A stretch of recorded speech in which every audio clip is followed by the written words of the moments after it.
Good afternoon.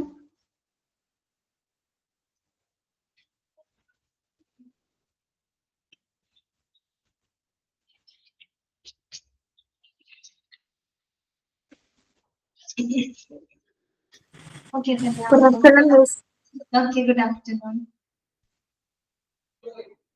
തുടങ്ങാം. അപ്പൊ നമുക്ക് ഇന്നത്തെ ക്ലാസ് നമുക്ക് സ്റ്റാർട്ട് ചെയ്യാം കേട്ടോ. അപ്പൊ നമ്മള് കഴിഞ്ഞ ക്ലാസ്സിൽ പഠിച്ചത് എന്തൊക്കെയായിരുന്നു? മോഡ് ഓഫ് ട്രാൻസ്മിഷൻസ് വരെയാണ് നമ്മള് പറഞ്ഞത് അല്ലെ.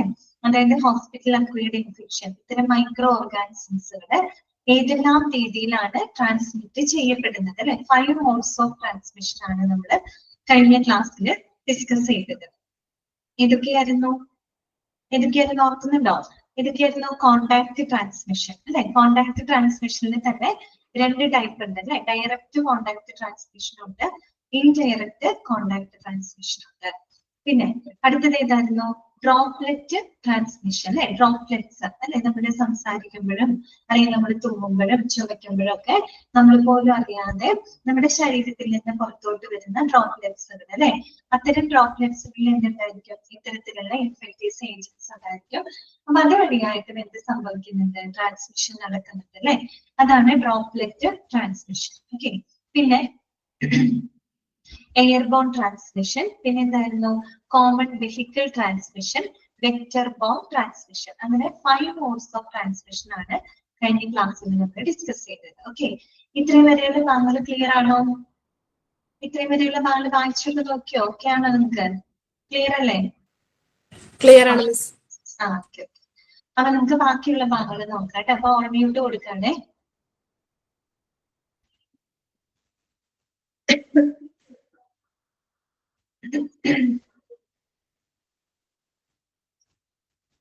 ഇനി നമുക്ക് പഠിക്കാനായിട്ടുള്ളത് പ്രിവെൻഷൻ ആണ് കേട്ടോ.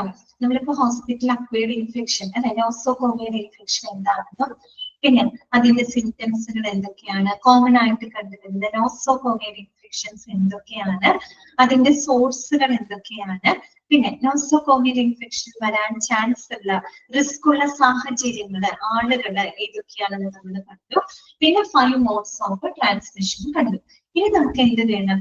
ഈ ഒരു ഇൻഫെക്ഷൻ എങ്ങനെയൊക്കെ നമുക്ക് പ്രിവെന്റ് ചെയ്യാം അല്ലെ, ഏതൊക്കെ രീതിയിൽ നമുക്ക് ഇതിനെ പ്രിവെന്റീവ് മെഷേഴ്സുകൾ എടുക്കാം, അതാണ് ഇനി നമ്മൾ കാണാനായിട്ട് പോകുന്നത് കേട്ടോ. പ്രിവെൻഷൻ ആണ്. ഓക്കെ. അപ്പൊ നമ്മൾ അതിനകത്ത് 8 പോയിന്റുകളാണ് നിങ്ങൾക്ക് പഠിക്കാനായിട്ടുള്ളത് കേട്ടോ. 8 പോയിന്റുകളുണ്ട്. അപ്പൊ ഓരോന്ന് എന്താണെന്ന് നമുക്ക് നോക്കാം. എളുപ്പമാണ്. നമുക്ക് prevention. Controlling nosocomial infection is to implement quality assurance, QA എന്ന് പറയും ട്ടോ, or QC, quality control measures to the health care sectors and evidence based management can be a feasible approach. These are the following ways to prevent the hospital acquired infection. അതായത് ഇവര് പറയുന്നത് എന്താന്ന് വെച്ചാല്, നമ്മള് ഹോസ്പിറ്റലിൽ ഇത്തരത്തിലുള്ള ഇൻഫെക്ഷൻസിനെ പ്രിവെന്റ് ചെയ്യുന്നതിന് വേണ്ടിയിട്ട് ധാരാളം ക്വാളിറ്റി കൺട്രോൾ മെഷേഴ്സുകളും അതുപോലെ തന്നെ evidence based practices. Evidence based practices എന്ന് പറഞ്ഞാൽ എന്താണ്? പ്രൂവൺ ആയിട്ടുള്ള മെത്തേഡ്സുകൾ അല്ലെ. ഇത്തരം ഇൻഫെക്ഷൻസിനെ തടയുന്നതിന് വേണ്ടിയിട്ട് തെളിയിക്കപ്പെട്ടിട്ടുള്ള ചില മെത്തേഡുകൾ ഉണ്ട് അല്ലെ. അങ്ങനെയുള്ള എവിഡൻസ് ബേസ്ഡ് പ്രാക്ടീസസ്, പ്രൂവൺ മെത്തേഡ്സുകളും ക്വാളിറ്റി കൺട്രോളുകളൊക്കെ കൃത്യമായിട്ട് ഇംപ്ലിമെന്റ് ചെയ്തുകൊണ്ട് നമുക്ക് എന്ത് ചെയ്യാൻ പറ്റും? നോസോകോമിയൽ ഇൻഫെക്ഷനെ ഒരു പരിധി വരെ നമുക്ക് കൺട്രോൾ ചെയ്യാനായിട്ട് സാധിക്കും. അപ്പൊ ഇതൊക്കെയാണ് പ്രിവെന്റീവ് മെഷേഴ്സ് നോക്കാം. ഫസ്റ്റ് പോയിന്റ് ഇതാണ്, സാനിറ്റേഷൻ. നിങ്ങൾ പോയിന്റ് മാത്രം പഠിച്ചാൽ മതി കേട്ടോ. ഓക്കെ. സാനിറ്റേഷൻ അല്ലെ, ശുചിത്വം പാലിക്കലാണ് അല്ലെ സാനിറ്റേഷൻ. എന്താണ് സാനിറ്റേഷൻ കൊണ്ട് ഉദ്ദേശിക്കുന്നത്? എന്താന്ന് ജസ്റ്റ് ഒന്ന് വായിച്ചു നോക്കാം. അതൊക്കെ ജനറൽ ആയിട്ടുള്ള കാര്യങ്ങളാണ് പറയുന്നത് കേട്ടോ. Okay. Hospitals must have sanitation protocols concerning uniforms, equipment sterilization, washing and other preventive measures. അതായത് നമ്മളിപ്പോ ഇത് ഏതൊരു ഹോസ്പിറ്റൽ എടുത്തു കഴിഞ്ഞാലും ഇപ്പൊ അവിടെ വർക്ക് ചെയ്യുന്ന സ്റ്റാഫുകൾ ഉണ്ടായിരിക്കും. അപ്പൊ അവര് ധരിക്കുന്ന വസ്ത്രങ്ങൾ, അവരുടെ യൂണിഫോംസ് ആയിക്കോട്ടെ, അതുപോലെ തന്നെ എക്യുപ്മെന്റ് സ്റ്റെറിലൈസേഷൻ ആയിക്കോട്ടെ. ഒരു ഹോസ്പിറ്റലിൽ ധാരാളം എക്യുപ്മെന്റ്സുകൾ ഉപയോഗിക്കുന്നുണ്ട് അല്ലെ. അപ്പൊ അതിന്റെ സ്റ്റെറിലൈസേഷനും അതുപോലെ തന്നെ വാഷിംഗ് അല്ലെ, ധാരാളം ലിനൻ ആൻഡ് ലോണ്ടറി ഐറ്റംസുകളൊക്കെ ഉണ്ട് അല്ലെ ഹോസ്പിറ്റലിനടുത്ത്. അപ്പൊ അതിനൊക്കെ അതിന്റെ വാഷിങ്ങിനും മറ്റുമായിട്ട് കൃത്യമായിട്ടുള്ള സാനിറ്റേഷൻ പ്രോട്ടോകോൾസ് എല്ലാ ഹോസ്പിറ്റലിലും ഫോളോ ചെയ്യുന്നുണ്ട്. എല്ലാ ഹോസ്പിറ്റലിലും എന്തുണ്ട്? ഒരു സാനിറ്റേഷൻ പ്രോട്ടോകോൾ ഉണ്ട് കേട്ടോ. അതനുസരിച്ചിട്ട് കൊണ്ടാണ് ഹോസ്പിറ്റലുകളിൽ പ്രവർത്തിക്കുന്നത്. പിന്നെ പറയുന്നത് എന്താണെന്ന് വെച്ചാല് thorough hand washing and or use of alcohol drugs by all medical personnel before and after each patient contact is one of the most effective ways to fight the nosocomial infections. അതായത് നമ്മൾ എപ്പോഴും എന്താണ് patients ആയിട്ട് contact ചെയ്യുന്നതിന് മുമ്പും അതിനുശേഷമൊക്കെ നമ്മൾ നല്ല രീതിയിൽ ഹാൻഡ് വാഷ് ചെയ്യുക. തറോ ഹാൻഡ് വാഷ് ചെയ്യുന്നതിന് അതിൻ്റെതായ ഒരു സിസ്റ്റമാറ്റിക് മെത്തേഡ്സ് ഉണ്ട്. നമ്മൾ ഈ ചാപ്റ്ററിനകത്ത് ലാസ്റ്റ് പറയുന്നുണ്ട്.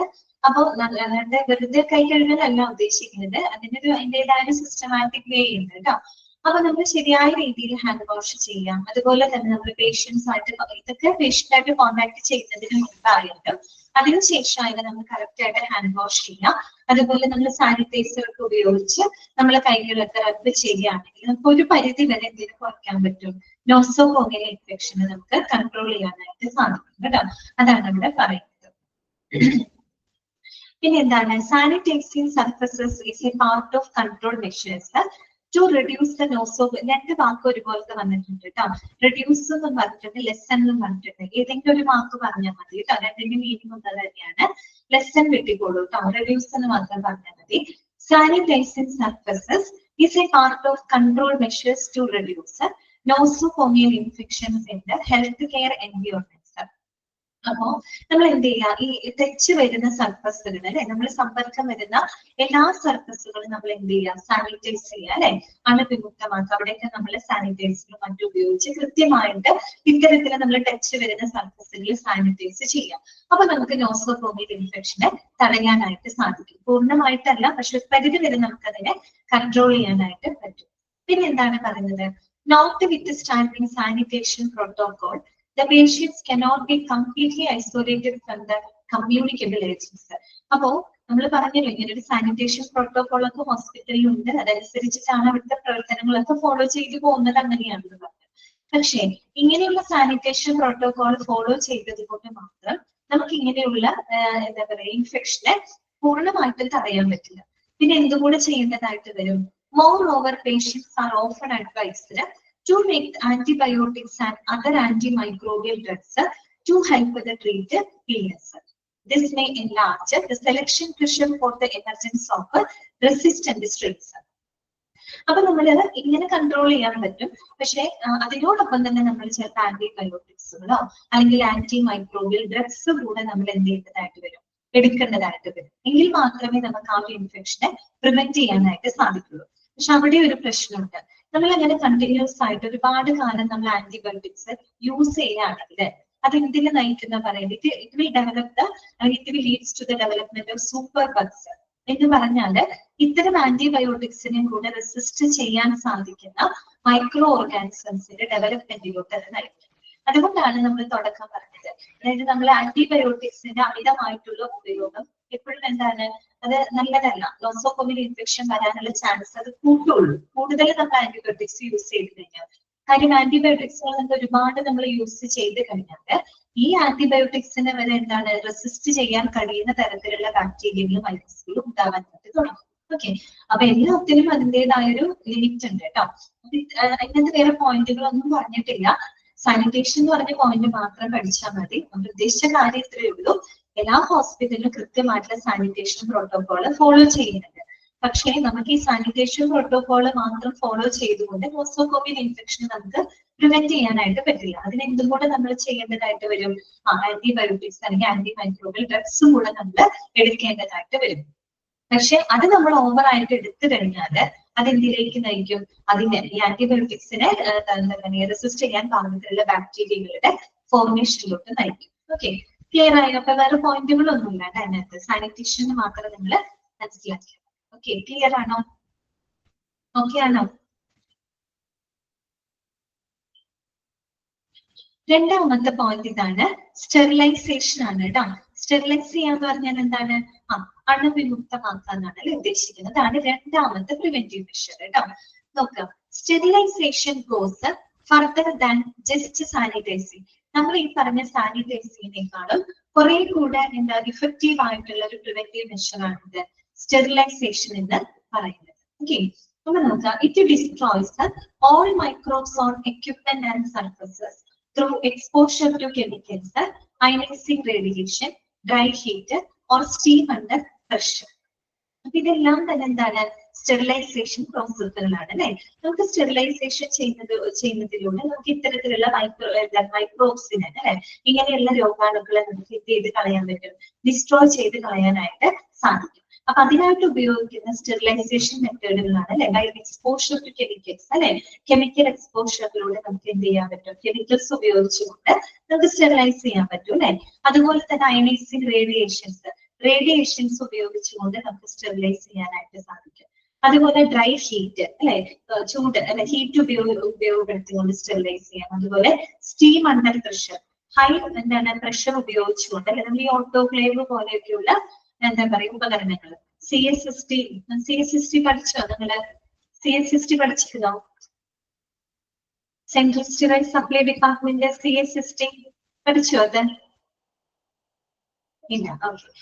അതിനകത്ത് പറയുന്നുണ്ട് കേട്ടോ, അത് ആ ഒരു ചാപ്റ്ററിനകത്ത് വരുന്നുണ്ട് ഏതൊക്കെ രീതിയിൽ നമുക്ക് സ്റ്റെറിലൈസ് ചെയ്യാം. അതിനകത്ത് ഓട്ടോക്ലേവിനെ പറ്റിയൊക്കെ പഠിക്കുന്നുണ്ട് കേട്ടോ. അതൊക്കെ എന്താണ്, സ്റ്റീം അണ്ടർ പ്രഷർ ആണ്. അതായത് ഹൈ പ്രഷറിലുള്ള സ്റ്റീം ഉപയോഗപ്പെടുത്തിക്കൊണ്ട് നമുക്ക് എന്ത് ചെയ്യാൻ പറ്റും, ഈ പറഞ്ഞത് സ്റ്റെറിലൈസ് ചെയ്യാനായിട്ട് സാധിക്കും കേട്ടോ.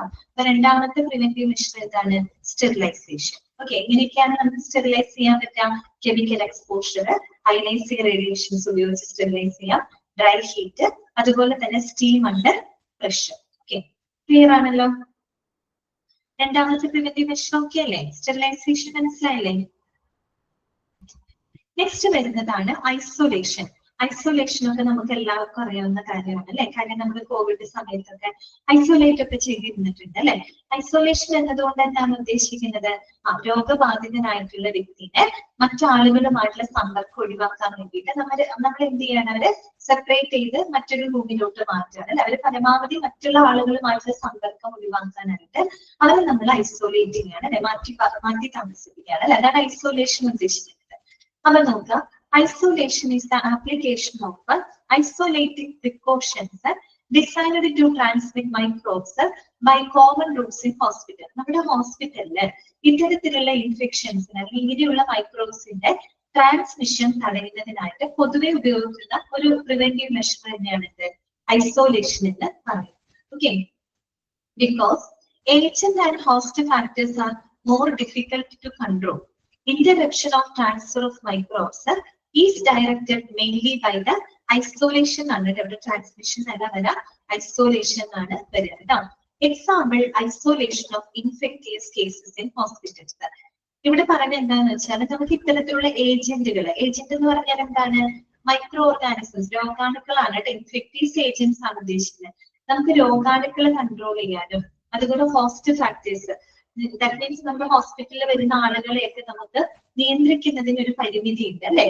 ഇപ്പൊ നമുക്ക് കമ്മ്യൂണിക്കബിൾ ഒരു ഇൻഫെക്ടീസ് ഏജന്റ്സിനെ കുറെയൊക്കെ നമുക്ക് എന്ത് ചെയ്യാൻ പറ്റും, തടയാൻ പറ്റും. എന്നിരുന്നാലും നമുക്കത് കംപ്ലീറ്റ് ആയിട്ട് എന്ത് ചെയ്യാൻ പറ്റില്ല, പ്രിവെന്റ് ചെയ്യാൻ പറ്റില്ല. അതിനെ കൺട്രോൾ ചെയ്യാനും അതുപോലെ ഹോസ്പിറ്റലിൽ വരുന്ന ആളുകളെ നിയന്ത്രിക്കാനൊക്കെ നമുക്ക് ബുദ്ധിമുട്ടുണ്ടാവും. അപ്പൊ നമുക്ക് ചെയ്യാവുന്ന ഏറ്റവും നല്ല മാർഗം എന്താണ്, അസുഖബാധിതനായിട്ടുള്ള വ്യക്തിയുടെ മറ്റുള്ളവരുമായിട്ടുള്ള സമ്പർക്കം ഒഴിവാക്കുക അല്ലെ.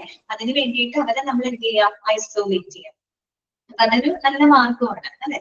അപ്പൊ എക്സാമ്പിൾ എന്താണ്, isolation of infectious cases in hospital. നമ്മുടെ ഹോസ്പിറ്റലിലെ ഐസൊലേഷൻ കേസുകൾ ഉണ്ടാവാറുണ്ട് അല്ലെ. അങ്ങനെ നമ്മൾ ഐസൊലേറ്റ് ചെയ്ത് മറ്റേതെങ്കിലും റൂമിലൊക്കെ നമ്മൾ മാറ്റാറുണ്ട്. അവര് നമ്മൾ ഫിസിക്കലി മാത്രമാണ് ഐസൊലേറ്റ് ചെയ്യുന്നത്, മെന്റലി ഒരിക്കലും ഐസൊലേറ്റ് ചെയ്തിട്ട് അറിയാലോ. ഓക്കെ, ഇത്രയാണ് കാര്യങ്ങൾ ഐസൊലേഷൻ. അപ്പൊ 3 പോയിന്റുകൾ പഠിച്ചു നമ്മള്, സാനിറ്റേഷൻ, സ്റ്റെറിലൈസേഷൻ, ഐസൊലേഷൻ. എളുപ്പമുള്ള പോയിന്റ് മനസ്സിലായല്ലോ, ക്ലിയർ അല്ലേ? എന്തെങ്കിലും ഒന്ന് റെസ്പോണ്ട് ചെയ്യണേ. ഓക്കെ, അടുത്തതാണ് ഹാൻഡ് വാഷിംഗ്. ഹാൻഡ് വാഷിങ്ങിനെ പറ്റിയിട്ട് എന്താണ്, ഏറ്റവും എളുപ്പം നമുക്ക് ചെയ്യാൻ പറ്റുന്ന അല്ലെ, നമുക്ക് വേറെ ചെലവുള്ള കാര്യങ്ങളൊന്നുമില്ല, ഈസി ആയിട്ട് നമുക്ക് എല്ലാവർക്കും ഫോളോ ചെയ്യാൻ പറ്റുന്ന നല്ലൊരു മെത്തേഡാണ് എന്ത്, ഹാൻഡ് വാഷിംഗ് എന്ന് പറയുന്നത് അല്ലെ. Okay, hand washing frequently is called the single most prime measure to lessen the risk of transmitting skin microbes from one person to another, from one side to another. Okay, അങ്ങനെയാണോ? Hand washing എന്ന് പറയുന്നത് നമ്മൾ ഈ പഠിക്കുന്ന 8 preventive measures ഏറ്റവും single most prime preventive measure ആയിട്ട് കണക്കാക്കുന്നത് hand washing.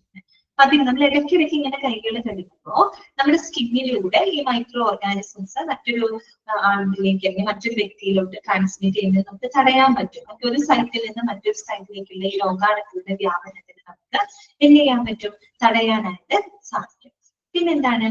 Washing hands as in a proper and thorough manner as possible between the facial contacts and after contact with the blood, body fluids, secretions, excretions and equipment, articles contaminated by them is a prime factor of infection control and isolation precautions. ഇത് തന്നെയാണ് നമ്മൾ patients ആയിട്ട് ഇടപഴകുന്നതിന് മുൻപും അതിനുശേഷവും, അതുപോലെ തന്നെ blood, മറ്റുള്ള body ഫ്ലൂയിഡ്സുകള്, secretions, നമ്മുടെ ശരീരത്തിൽ നിന്നുണ്ടാകുന്ന ചില സ്രവങ്ങളൊക്കെ ഉണ്ടാവുമല്ലോ, അതുപോലെ എക്സ്ക്രീഷൻസ്, വിസർജ്യങ്ങൾ, ഇതൊക്കെ ആയിട്ട് നമ്മൾ കൈകാര്യം ചെയ്യുമ്പോഴൊക്കെ കൈകാര്യം ചെയ്യുന്നതിന് മുമ്പും അതിന് ശേഷമൊക്കെ നമ്മൾ എന്ത് ചെയ്യണം? നല്ല രീതിയിൽ നമ്മൾ കൈകള് വാഷ് ചെയ്യണം. അത് ഇത്തരത്തിലുള്ള ഇൻഫെക്ഷൻ പ്രിവെന്റ് ചെയ്യുന്നതിനായിട്ട് നമ്മൾ ഒരുപാട് ഹെൽപ്പ് ചെയ്യുന്നുണ്ട് കേട്ടോ. അപ്പൊ ഹാൻഡ് വാഷിംഗ് എന്ന് പറഞ്ഞാൽ it is the single most prime preventive measure ആയിട്ടാണ് കണക്കാക്കുന്നത് കേട്ടോ. ഓക്കെ, അഞ്ചാമത്തെ പോയിന്റ് കേട്ടോ. ഫിഫ്ത്ത് പോയിന്റ് എന്താണ്? Personal protective equipment. എന്താണ്? പേഴ്സണൽ പ്രൊട്ടക്റ്റീവ് എക്യുപ്മെന്റ് അഥവാ PPE എന്നാണ് പറയുക കേട്ടോ. PPEയുടെ എക്സ്പാൻഷൻ ആണ് വെക്കുന്നത് കേട്ടോ. Personal protective equipments.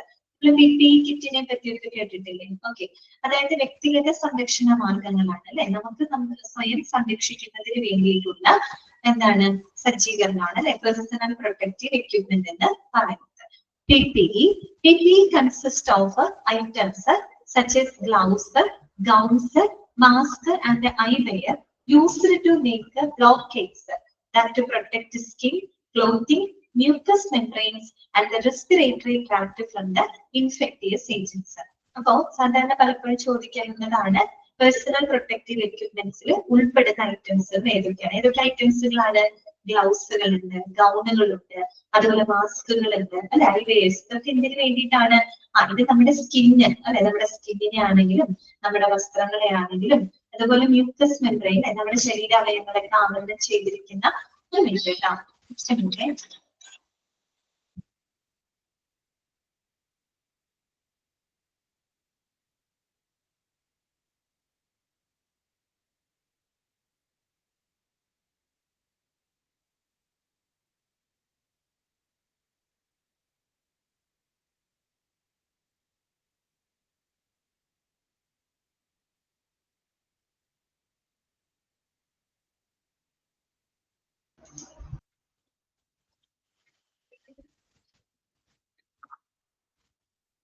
ഓക്കെ.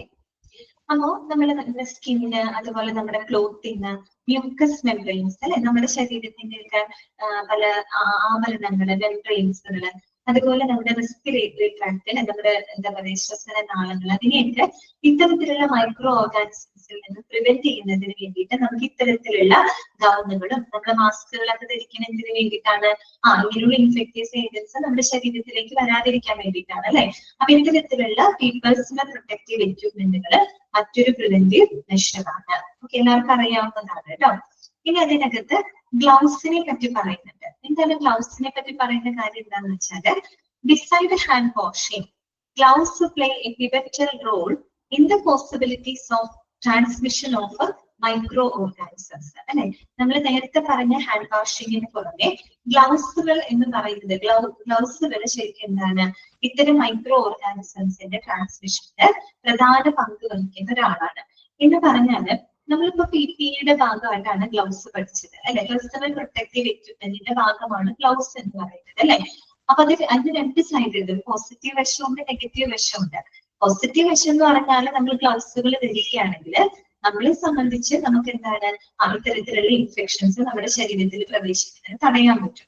അതേസമയം ഇങ്ങനെ ചിന്തിച്ചു നോക്കിയേ, നമ്മൾ ഉപയോഗിക്കുന്ന ഗ്ലൗസുകൾ ശരിയായ രീതിയിലല്ല നമ്മൾ ഉപയോഗിക്കുന്നുണ്ടെങ്കിൽ അതുമൂലം മൈക്രോ ഓർഗാനിസംസ് ട്രാൻസ്മിറ്റ് ചെയ്യപ്പെടും അല്ലെ. ഇപ്പൊ നമ്മളൊരു രോഗീനെ, ഒരു ഡോക്ടർ ഒരു രോഗിയുമായിട്ട് കോണ്ടാക്റ്റിൽ വരികയാണ്. അപ്പൊ ആ സമയത്ത് ഡോക്ടർ ഗ്ലൗസുകൾ ധരിച്ചിട്ടുണ്ട്, രോഗിയെ പരിശോധിക്കുന്നു. അത് കഴിഞ്ഞിട്ട് ഈ ഡോക്ടർ ഈ ഗ്ലൗസുകൾ എക്സ്ചേഞ്ച് ചെയ്യാതെ മാറ്റാതെ മറ്റൊരു രോഗിയുടെ അടുത്തേക്കാണ് ചെല്ലുന്നതെങ്കിൽ സ്വാഭാവികമായിട്ട് എന്ത് സംഭവിക്കും? ഈ ഒരു രോഗിയിൽ നിന്ന് ലഭിച്ച എന്താണ് രോഗാണുക്കളെ നമ്മൾ മറ്റൊരു രോഗിയിൽ കൊണ്ടു ചെല്ലുന്ന പോലെയാണ് അല്ലെ. അപ്പൊ പ്രോപ്പർ ആയിട്ട് നമ്മൾ ഗ്ലൗസുകൾ എന്ത് ചെയ്തിരിക്കണം? എക്സ്ചേഞ്ച് ചെയ്തിരിക്കണം അല്ലെ. നമ്മളത് മാറണം. ഓക്കെ, അപ്പൊ അതാണ് പറയുന്നത്. ഗ്ലൗസ് എന്ന് പറയുമ്പോൾ പേഴ്സണൽ പ്രൊട്ടക്റ്റീവ് എക്യുപ്മെന്റിന്റെ ഭാഗമായിട്ട് അതിനൊരു പോസിറ്റീവ് സൈഡ് ഉണ്ട്. അതേസമയം നമ്മൾ ശരിയായ രീതിയിലല്ല അത് ഉപയോഗിക്കുന്നതെങ്കിൽ അത് മൂലം എന്തും സംഭവിക്കാം? ഇത്തരത്തിലുള്ള മൈക്രോ ഓർഗാനിസത്തിന്റെ ട്രാൻസ്മിഷനും സംഭവിക്കാം. ഓക്കെ, അപ്പൊ രണ്ടും അത് ശ്രദ്ധിക്കേണ്ട ഒരു കാര്യമാണ് കേട്ടോ. ഓക്കെ, അറിയാലോ. ഇത്രയും പോയിന്റുകളാണ് വരുന്നത്. ഇനി 6ാമത്തെ പോയിന്റ് ആയിട്ട് പറയുന്നത് അഡീഷണൽ പ്രിക്കോഷൻസ് ആണ്. അതായത് നമ്മള് ഇനി ഈ പറയുന്ന പ്രിവെന്റീവ് മെഷേഴ്സിന് പുറമെ നമ്മൾ എടുക്കേണ്ട ചില സുരക്ഷാ മുൻകരുതലുകള് പ്രിക്കോഷൻസുകൾ എന്തൊക്കെയാണെന്ന് നോക്കാം. ഫസ്റ്റ് വൺ പറയുന്നത് എയർബോൺ പ്രിക്കോഷൻസ് ആണ്. എയർബോൺ പ്രിക്കോഷൻ നമ്മള് 5 മോഡ് ഓഫ് ട്രാൻസ്മിഷൻ പഠിച്ചിരുന്നു. അപ്പൊ അതിനായിട്ട് നമ്മൾ പറഞ്ഞു അല്ലെ, എയർബോൺ അല്ലെ, എയർബോൺ ആയിട്ടുള്ള എന്ത് നടക്കുന്നുണ്ട്? ട്രാൻസ്മിഷൻസ് നടക്കുന്നുണ്ട് അല്ലെ. പ്രത്യേകിച്ച് ഡ്രോപ്ലെറ്റ്സുകൾ വഴിയായിട്ട് തന്നെയാണ് അല്ലെ. നമ്മൾ തുമ്മുമ്പോഴും ചുമയ്ക്കുമ്പോഴും സംസാരിക്കുമ്പോഴൊക്കെ പുറത്തേക്ക് വരുന്ന ഡ്രോപ്ലെറ്റ്സുകളുടെ അംശങ്ങള് നമ്മുടെ വായുവിൽ തങ്ങി നിൽക്കുന്നു, അല്ലെങ്കിൽ വായുവിലുള്ള പൊടിപടലങ്ങളിലൊക്കെ തങ്ങി നിൽക്കുന്നുണ്ട്. അതിനകത്ത് എന്തെങ്കിലും ഇൻഫെക്ടിയസ് ഏജൻസ് ഉണ്ട് അല്ലെ. അത് വഴിയായിട്ട് മറ്റുള്ള ആളുകളിലേക്ക് ട്രാൻസ്മിഷൻ നടക്കും. അതിനെയാണല്ലോ നമ്മൾ എയർബോൺ ട്രാൻസ്മിഷൻ എന്ന് പറയുന്നത്. അപ്പൊ അത്തരത്തിലുള്ള ട്രാൻസ്മിഷനെ പ്രിവെന്റ് ചെയ്യാനായിട്ട് നമുക്ക് എടുക്കാവുന്ന ചില പ്രിക്കോഷൻസ്, മുൻകരുതലുകൾ എന്തൊക്കെയാണ്? ഒന്നാമത്തെ പോയിന്റ് പറയുന്നത് ഇതാണ്: individual room with sufficient ventilation. ബ്രാക്കറ്റിൽ this consist of where possible negative pressure and door closed. ഇതാണ് പറയുന്നത് individual room with sufficient ventilation. ശരിക്കും പറഞ്ഞ ഐസൊലേഷൻ ആണ് ഉദ്ദേശിക്കുന്നത് കേട്ടോ. അതായത് രോഗിയെ നമ്മൾ എന്ത് ചെയ്തിരിക്കണം? അവരൊരു ഇൻഡിവിജ്വൽ റൂമിൽ, ഒരു സെപ്പറേറ്റ് റൂമിൽ അവരെ പാർപ്പിക്കണം അല്ലെ. എന്നാൽ ആവശ്യത്തിന് എന്ത് വേണം? സഫീഷ്യന്റ് വെന്റിലേഷൻ, ആവശ്യത്തിന് വായു പ്രവാഹമുള്ള ഒരു ഇൻഡിവിജ്വൽ റൂമിൽ ആര് പാർപ്പിക്കണം? നമ്മുടെ പേഷ്യൻസിനെ പാർപ്പിക്കണം അല്ലെ. അപ്പൊ പ്രത്യേകം പറയുന്നത് സാധിക്കുമെങ്കിൽ ഡോറ് ക്ലോസ് ചെയ്തിട്ട് നെഗറ്റീവ് പ്രഷർ മെയിൻറ്റെയിൻ ചെയ്യാൻ. എന്താണ് നെഗറ്റീവ് പ്രഷർ എന്ന് ഉദ്ദേശിക്കുന്നത്? നെഗറ്റീവ് എന്ന് പറയുമ്പോൾ എന്താ ഉദ്ദേശിക്കുന്നത്? അതായത് പുറത്തുള്ള പ്രഷറിനേക്കാളും, പുറത്തുള്ള എയർ പ്രഷറിനേക്കാളും എന്താണ് കുറഞ്ഞ പ്രഷർ റൂമിനകത്ത് മെയിൻറ്റെയിൻ ചെയ്യാം. അതാണ് നെഗറ്റീവ് പ്രഷർ എന്ന് പറയുന്നത് കേട്ടോ. നെഗറ്റീവ് പ്രഷർ എന്ന് പറഞ്ഞാൽ എന്താണ്? പുറത്തുള്ള, ഔട്ട്സൈഡ് പുറത്തുള്ള എയർ പ്രഷറിനേക്കാളും കുറഞ്ഞ പ്രഷർ റൂമിനകത്ത് മെയിൻറ്റെയിൻ ചെയ്യാം. അതാണ് നെഗറ്റീവ് പ്രഷർ മെയിൻറ്റെയിൻ ചെയ്യുക എന്ന് പറയുന്നത്. ഈ നെഗറ്റീവ് പ്രഷർ മെയിൻറ്റെയിൻ ചെയ്യേണ്ടത് ഗുണം എന്താണെന്ന് വെച്ചാൽ ഈ ഒരു റൂമിനകത്തുള്ള എന്താണ് പാത്തോജൻസ്, രോഗാണുക്കള് അത് പുറത്തു പോകുന്നതിനെ നമുക്ക് തടയാനായിട്ട് സാധിക്കും. ഓക്കെ, പിന്നെ നമ്മൾ ഡോർ ക്ലോസ്ഡ് ആണ്. അപ്പൊ ഇതിന്റെ പ്രത്യേകത എന്താണെന്ന് വെച്ചാൽ പുറത്തുനിന്നുള്ള വായുവിന് അല്ലെങ്കിൽ പുറത്തുനിന്നുള്ള എയറിന് അകത്തേക്ക് പ്രവേശിക്കാം. അതേസമയം അകത്തുള്ള കണ്ടാമിനേറ്റ് ആയിട്ടുള്ള പാത്തോജൻസ് അടങ്ങിയിട്ടുള്ള എയറിനെ പുറത്തോട്ട് വ്യാപിക്കുന്നില്ല. നെഗറ്റീവ് പ്രഷർ ക്രിയേറ്റ് ചെയ്യുമ്പോൾ പുറത്തോട്ട് അത് സ്പ്രെഡ് ചെയ്തു പോകില്ല. ആ ഒരു റൂമിനകത്ത് തന്നെ കൺഫൈൻ ചെയ്തിരിക്കും. അപ്പൊ ആ വ്യാപനം നമുക്ക് അവിടെ എന്ത് ചെയ്യാൻ പറ്റും? കുറയ്ക്കാനായിട്ട് സാധിക്കും. അത്രയും മനസ്സിലാക്കി വെച്ചാൽ മതി കേട്ടോ. അപ്പൊ നമ്മൾ പേഷ്യന്റിന് എന്ത് ചെയ്യാം? ഒരു ഇൻഡിവിജ്വൽ റൂമിൽ അവരെ പാർപ്പിക്കുക. ആവശ്യത്തിന് വായു പ്രവാഹമുള്ള ഒരു ഇൻഡിവിജ്വൽ റൂമിൽ പാർപ്പിക്കുക. ആ റൂമിൽ പരമാവധി നെഗറ്റീവ് പ്രഷർ ക്രിയേറ്റ് ചെയ്യാം. നെഗറ്റീവ് പ്രഷർ ക്രിയേറ്റ് ചെയ്യുന്നതിന്റെ ഗുണം എന്താണ്? ആ ഒരു റൂമിനകത്തുള്ള പാത്തോജൻസിനെ നമുക്ക് പുറത്തേക്ക് വ്യാപിക്കുന്നത് തടയാനായിട്ട് സാധിക്കും. ഓക്കെ, രണ്ടാമത്തെ പറയുന്നത് എന്താണെന്ന് വെച്ചാല് high efficiency mask should be worn by the staff before entering the room. അതുപോലെ ഈ സ്റ്റാഫുകള് റൂമിനകത്തേക്ക് എൻറ്റർ ചെയ്യുന്നതിന് മുൻപായിട്ട്, അതായത് പേഷ്യന്റിന്റെ റൂമിലേക്ക് എൻറ്റർ ചെയ്യുന്നതിന് മുൻപായിട്ട് ഹൈ എഫിഷ്യന്റ് ആയിട്ടുള്ള മാസ്കുകൾ ധരിക്കുക. നമ്മൾ പറഞ്ഞില്ലേ 95 ഒക്കെ പോലെയുള്ള മാസ്കുകൾ, ഹൈ എഫിഷ്യൻസി ഉള്ള മാസ്കുകൾ ധരിക്കാം. പിന്നെന്താണ്? Patient should be kept in the confined room. എന്താണ്? പേഷ്യന്റിനെ നമ്മള് ഒരു കൺഫൈൻഡ് റൂമിൽ, എന്ന് വെച്ചാൽ വളരെ എന്താ പറയുക, പരിമിതമായിട്ടുള്ള വളരെ ഒരു ചെറിയൊരു റൂമിൽ പാർപ്പിക്കാനായിട്ട് ശ്രദ്ധിക്കാം. ചെറിയ റൂം എന്ന് പറഞ്ഞു കഴിഞ്ഞാൽ അവർക്ക് അത്യാവശ്യം എന്താണ് സ്പേഷ്യസ് ആയിരിക്കണം. തീരെ ചെറുതല്ല ഉദ്ദേശിക്കുന്നത്. പരമാവധി ഒരു ലിമിറ്റഡ് റൂമില്, പരിമിതമായിട്ടുള്ള ഒരു സ്ഥലത്ത് ആരെ പാർപ്പിക്കുക? പേഷ്യൻസിനെ നമ്മൾ കെപ്റ്റ് ചെയ്യുക. എന്തുകൊണ്ട് അങ്ങനെ പറയുന്നത്? സ്വാഭാവികമായിട്ടും പേഷ്യന്റ് അല്ലെ, പേഷ്യന്റിന് ചുറ്റും എന്തുണ്ടായിരിക്കും? ധാരാളം പാത്തോജൻസ് ഉണ്ടാവും അല്ലെ, രോഗാണുക്കൾ ഉണ്ടാവും. അപ്പൊ ഈ രോഗാണുക്കളെ നമ്മളൊരു ചെറിയ സ്പേസിലേക്ക് മാത്രമായിട്ട് ചുരുക്കുന്നതിന് വേണ്ടിയിട്ടാണ് രോഗിയെ നമ്മളൊരു ചെറിയ റൂമിൽ പാർപ്പിക്കണം എന്ന് പറയുന്നത്. ഒരു രോഗിനെ പിടിച്ച് വലിയൊരു ഹാളിൽ കൊണ്ട് വെച്ച് ഹാളിലേക്ക് വിട്ടു കഴിഞ്ഞാൽ ഹാളിലെ മൊത്തം എയറും എന്താവും കണ്ടാമിനേറ്റ് ആവും. അതിന് നല്ലത് ചെറിയൊരു ഏരിയയിൽ എയർ മാത്രം കണ്ടാമിനേറ്റ് ആവുന്നില്ല. അതുകൊണ്ടാണ് പറയുന്നത് patient should be kept in the confined room കേട്ടോ. വളരെ പരിമിതമായിട്ടുള്ള സ്ഥലത്ത് പേഷ്യന്റിനെ കെപ്റ്റ് ചെയ്യാനായിട്ട് ശ്രദ്ധിക്കാം. അപ്പൊ ഈ രീതിയിലൊക്കെ നമുക്ക് എന്ത് ചെയ്യാൻ പറ്റും? എയർബോൺ പാത്തോജൻസ്, എയർബോൺ ട്രാൻസ്മിഷൻ നമുക്ക് ഒരു മുൻകരുതൽ എടുക്കാനായിട്ട് സാധിക്കും. എന്തൊക്കെ പോയിന്റുകൾ നമ്മൾ പറഞ്ഞത്? ഒന്ന്, പേഷ്യന്റ് ഇൻഡിവിജ്വൽ റൂം, അത്യാവശ്യം വായു പ്രവാഹമുള്ള വെന്റിലേഷനുള്ള ഇൻഡിവിജ്വൽ റൂമിൽ അവരെ കെപ്റ്റ് ചെയ്യുക, അവിടെ നെഗറ്റീവ് പ്രഷർ ക്രിയേറ്റ് ചെയ്യുക. അതുപോലെ ഇപ്പോഴും ഒരു സ്റ്റാഫുകൾ പേഷ്യന്റ് റൂമിലേക്ക് കയറുന്നതിന് മുൻപായിട്ട് തന്നെ ഹൈ എഫിഷ്യൻസി മാസ്കുകൾ ധരിക്കുക. പിന്നെ പരമാവധി പേഷ്യന്റിനെ നമ്മളൊരു ലിമിറ്റഡ് സ്പേസിൽ കെപ്റ്റ് ചെയ്യാനായിട്ട് ശ്രദ്ധിക്കുക. ഇത്രയാണ് പറയുന്നത്. ഓക്കെ, നെക്സ്റ്റ് വരുന്നതാണെന്ത്? Droplet precautions. നമ്മൾ ഡ്രോപ്ലെറ്റ് ട്രാൻസ്മിഷൻ പഠിച്ചതാണ് അല്ലെ? ഓക്കെ, അപ്പൊ ഡ്രോപ്ലെറ്റ് പ്രിക്കോഷൻസ് എന്തൊക്കെ നമുക്ക് എടുക്കാൻ പറ്റും? ഈ ഡ്രോപ്ലെറ്റ്സുകൾ പുറത്തേക്ക് വരാതെ നോക്കാം. അതായത് എന്ത് ചെയ്യാൻ പറ്റുന്ന മാർഗം. അപ്പൊ അതിന് എന്തൊക്കെ കാര്യങ്ങൾ ചെയ്യണം? Separate room for the patient if available. എല്ലാത്തിലും ഐസോലേഷൻ എന്ന് പറയുന്ന ആ ഒരു സെപ്പറേഷൻ എല്ലാത്തിലും കോമൺ ആണ് കേട്ടോ. അപ്പൊ separate room for the patient if available. സാധിക്കുമെങ്കിൽ പേഷ്യന്റിനെ നമ്മളൊരു സെപ്പറേറ്റ് റൂമിൽ പാർപ്പിക്കാം. ഓക്കെ, പിന്നെ എന്താണ്? Standard surgical splash proof mask. ബ്രാക്കറ്റിൽ പറഞ്ഞിട്ടുണ്ട് not a gauze mask for health care. എപ്പോഴും നമ്മള് ഹെൽത്ത് കെയറിൽ അല്ലെങ്കിൽ ഫെസിലിറ്റിയിൽ ഉപയോഗിക്കുന്നത് എപ്പോഴും surgical standard surgical splash proof മാസ്കുകൾ N95 പോലെയുള്ള സ്പ്ലാഷ് പ്രൂഫ് മാസ്കുകൾ എപ്പോഴും ധരിക്കുക കേട്ടോ. അതാണ്ട് നമ്മൾ തുണിയോണ്ടുണ്ടാക്കിയ മാസ്കോ അങ്ങനെയുള്ള മാസ്കുകളല്ല, കുറെ കൂടി സ്റ്റാൻഡേർഡ് സ്പ്ലാഷ് പ്രൂഫ് ആയിട്ടുള്ള മാസ്കുകൾ N95 പോലുള്ള മാസ്കുകളൊക്കെ ധരിക്കുക. പിന്നെന്താണ്? Patients movements should be controlled. Patient is directed to wear a standard surgical mask whenever he or she leaves the room. അതുകൂടാതെ പേഷ്യന്റിന്റെ മൂവ്മെന്റ്സ് നമ്മൾ അവിടെ നിയന്ത്രിക്കണം. പേഷ്യന്റ് മൂവ്മെന്റ് നിയന്ത്രിക്കാന്ന് വെച്ചാൽ പേഷ്യന്റിന് മറ്റു പല ആളുകളുമായിട്ടുള്ള സമ്പർക്കം ഉണ്ടല്ലോ, അത് പരമാവധി കുറയ്ക്കാനായിട്ട് ശ്രദ്ധിക്കുക കേട്ടോ. അതോടൊപ്പം പേഷ്യന്റ് ആണെങ്കിൽ റൂം വിട്ട് പുറത്തേക്ക് ഇറങ്ങുന്ന സമയത്ത് എപ്പോഴും സ്റ്റാൻഡേർഡ് ആയിട്ടുള്ള സർജിക്കൽ മാസ്കുകൾ ധരിച്ചുകൊണ്ട് മാത്രം പുറത്തേക്ക് പോകാം. ഇതൊക്കെയാണ് നമുക്ക് ഡ്രോപ്ലെറ്റിലൂടെയുള്ള ട്രാൻസ്മിഷനെ പ്രിവെന്റ് ചെയ്യാൻ പറ്റുന്ന പ്രിക്കോഷൻസുകൾ ഇതൊക്കെയാണ് കേട്ടോ. ക്ലിയർ ആയല്ലോ? മനസ്സിലായല്ലോ? നെക്സ്റ്റ് വരുന്നതാണ് കോണ്ടാക്ട് പ്രിക്കോഷൻ അഥവാ ഐസൊലേഷൻ എന്ന് പറയുന്നത്. കോണ്ടാക്റ്റിലൂടെ ട്രാൻസ്മിഷൻ നടക്കുന്നുണ്ട്. അതിനെങ്ങനെയായിരിക്കും നമുക്ക് പ്രിവെന്റ് ചെയ്യാനായിട്ട് സാധിക്കും? പ്രിവെന്റ് അല്ല, എങ്ങനെയൊക്കെ നമുക്ക് അതിന് മുൻകരുതലുകൾ എടുക്കാം, പ്രിക്കോഷൻസ് എടുക്കാം. ഒന്നാമത്തത്, separate rooms four the patient if available. എല്ലാത്തിലും കോമൺ പോയിന്റ് ആണ് അല്ലെ? സാധിക്കുമെങ്കിൽ നമ്മൾ പേഷ്യന്റിനായിട്ട് സെപ്പറേറ്റ് റൂം തന്നെ അനുവദിച്ചു കൊടുക്കുക. ഐസൊലേഷൻ നടത്തുക, അതാണ് ഉദ്ദേശിക്കുന്നത് കേട്ടോ. Staff should wear gloves when they enter the room. Okay, staff should wear a gown during the patient contact or contact with the contaminated surfaces or material. അതുപോലെ തന്നെ സ്റ്റാഫുകൾ ഈ പേഷ്യന്റിന്റെ റൂമിലേക്ക് എൻ്റർ ചെയ്യുന്നതിന് മുൻപായിട്ട് ഗ്ലൗസുകൾ ധരിക്കുക. പേഷ്യന്റ് ആയിട്ട് കോൺടാക്ട് വരുന്നതിന് മുൻപായിട്ട് ഗൗണുകൾ ധരിക്കുക. അതൊക്കെ PPE ആണ് അല്ലെ? പേഴ്സണൽ പ്രൊട്ടക്റ്റീവ് എക്യുപ്മെന്റ് വാങ്ങുന്നതിലെ ഗൗണുകൾ ധരിക്കുക. മറ്റേതെങ്കിലും കണ്ടാമിനേറ്റഡ് ആയിട്ടുള്ള സർഫസുകളുമായിട്ട് കോൺടാക്ട് വരുന്നത് കൊണ്ട് തന്നെ ഗൗണുകൾ, ഗ്ലൗസുകൾ, മാസ്കുകളൊക്കെ ധരിച്ചുകൊണ്ട് പ്രവർത്തിക്കാം. പിന്നെ എന്താണ് പറയുന്നത്? Before and after contact with the patient wash hands properly. രോഗിയെ നമ്മൾ കോൺടാക്ട് ചെയ്യുന്നതിന് മുൻപും അതിനുശേഷവും ശരിയായ രീതിയിൽ കൈകൾ വാഷ് ചെയ്യുക. പിന്നെ എന്താണ്? Limit patient movement outside the room. Room വിട്ട് പേഷ്യൻസ് പോകുന്നത്, ദാറ്റ് മീൻസ് പേഷ്യന്റിന് മറ്റാളുകളുമായിട്ടുള്ള സമ്പർക്കത്തിന് പരമാവധി എന്ത് ചെയ്യാം? ലിമിറ്റ് ചെയ്യുക, പരിമിതപ്പെടുത്തുക. ഓക്കെ, ഇത്രയും കാര്യങ്ങളാണ് നമുക്ക് എടുക്കാൻ പറ്റുന്ന പ്രിക്കോഷൻസ്. ഓക്കെ ആണോ? അപ്പൊ അഡീഷണൽ പ്രിക്കോഷൻസ് എന്ന് പറഞ്ഞിട്ട് നമ്മള് എയർബോൺ പ്രിക്കോഷൻസ് പഠിച്ചു, ഡ്രോപ്ലെറ്റ് പ്രിക്കോഷൻസ് പഠിച്ചു, കോണ്ടാക്ട് പ്രിക്കോഷൻസ് പഠിച്ചു. ഓക്കെ ആണോ?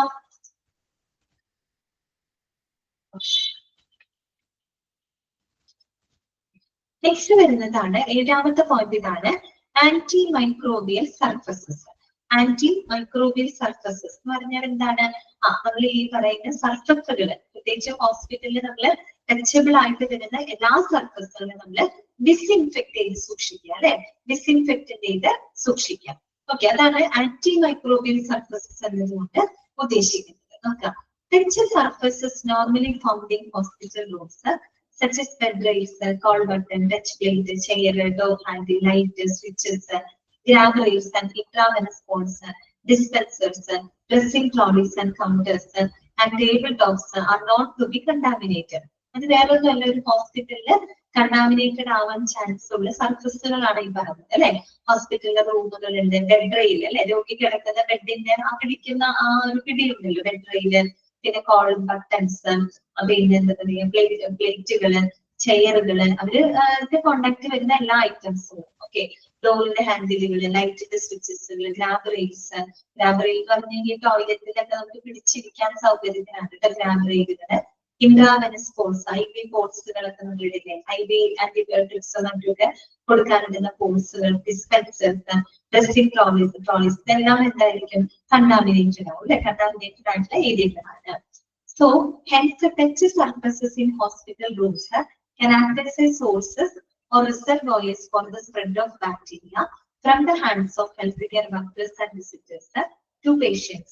So keep the surfaces free of microorganisms. ഈ പറഞ്ഞതെല്ലാം തന്നെ ഈ അത്തരം സർഫസുകൾ എന്ന് പറയുന്ന മൈക്രോ ഓർഗാനിസംസിന്റെ സോഴ്സ് ആയിട്ട് അല്ലെങ്കിൽ റിസർവോയർ ആയിട്ട് പ്രവർത്തിക്കുന്ന ഒരു ഏജന്റ് ആണ് സർഫസ് എന്ന് പറയുന്നത് അല്ലെ. അപ്പൊ ഇത്തരം സർഫസുകൾ നമ്മൾ എന്ത് ചെയ്യാം, ഡിസ്ഇൻഫെക്ടന്റ് കറക്റ്റ് ആയിട്ടുള്ള ഡിസ്ഇൻഫെക്ടന്റ് സൊല്യൂഷൻ ഉപയോഗിച്ചുകൊണ്ട് നമ്മൾ അണുവിമുക്തമാക്കി വെക്കാനായിട്ട് ശ്രദ്ധിക്കാം. അതാണ് ആന്റി മൈക്രോബിയൽ സർഫസസ് എന്നത് കോർഡിനേറ്റ് പറയുന്നത്. ഓക്കെ, അടുത്തത് 8ാമത്തെ പോയിന്റ് ഇതാണ്, ഇൻഫെക്ഷൻ കൺട്രോൾ കമ്മിറ്റി. ഇത് കമ്മിറ്റിയാണ് ഇൻഫെക്ഷൻ കൺട്രോൾ കമ്മിറ്റി. അതായത് നമ്മുടെ ഹോസ്പിറ്റലിന്റെ ഇത്തരത്തിലുള്ള ഇൻഫെക്ഷൻസിനെ തടയുന്നതിനായിട്ട് ഒരു കമ്മിറ്റി പ്രവർത്തിക്കുന്നുണ്ട്. ആ കമ്മിറ്റിയാണ് ഇൻഫെക്ഷൻ കൺട്രോൾ കമ്മിറ്റി. നമ്മള് ഫാർമസി പഠിച്ചപ്പോ ഡ്രഗ്സ് ആൻഡ് തെറാപ്യൂട്ടിക് കമ്മിറ്റി എന്ന് പറഞ്ഞ് പഠിച്ചില്ലേ, എന്നതുപോലെ ഇൻഫെക്ഷൻ തടയുന്നതിനായിട്ട് പ്രവർത്തിക്കുന്ന കമ്മിറ്റിയാണ് കേട്ടോ ഇൻഫെക്ഷൻ കൺട്രോൾ കമ്മിറ്റി. ഇതിൽ നിങ്ങൾ ഇമ്പോർട്ടന്റ് ആയിട്ട് നോക്കുന്നത് ഈ കമ്മിറ്റിയുടെ അംഗങ്ങൾ, പ്രത്യേകിച്ച് അതിന്റെ ചെയർമാൻ ആരാണ്, അതിന്റെ സെക്രട്ടറി ആരാണ് എന്നുള്ളത് കൃത്യമായിട്ട് പഠിച്ചിരിക്കണം. നമുക്ക് അതൊന്ന് നോക്കാം.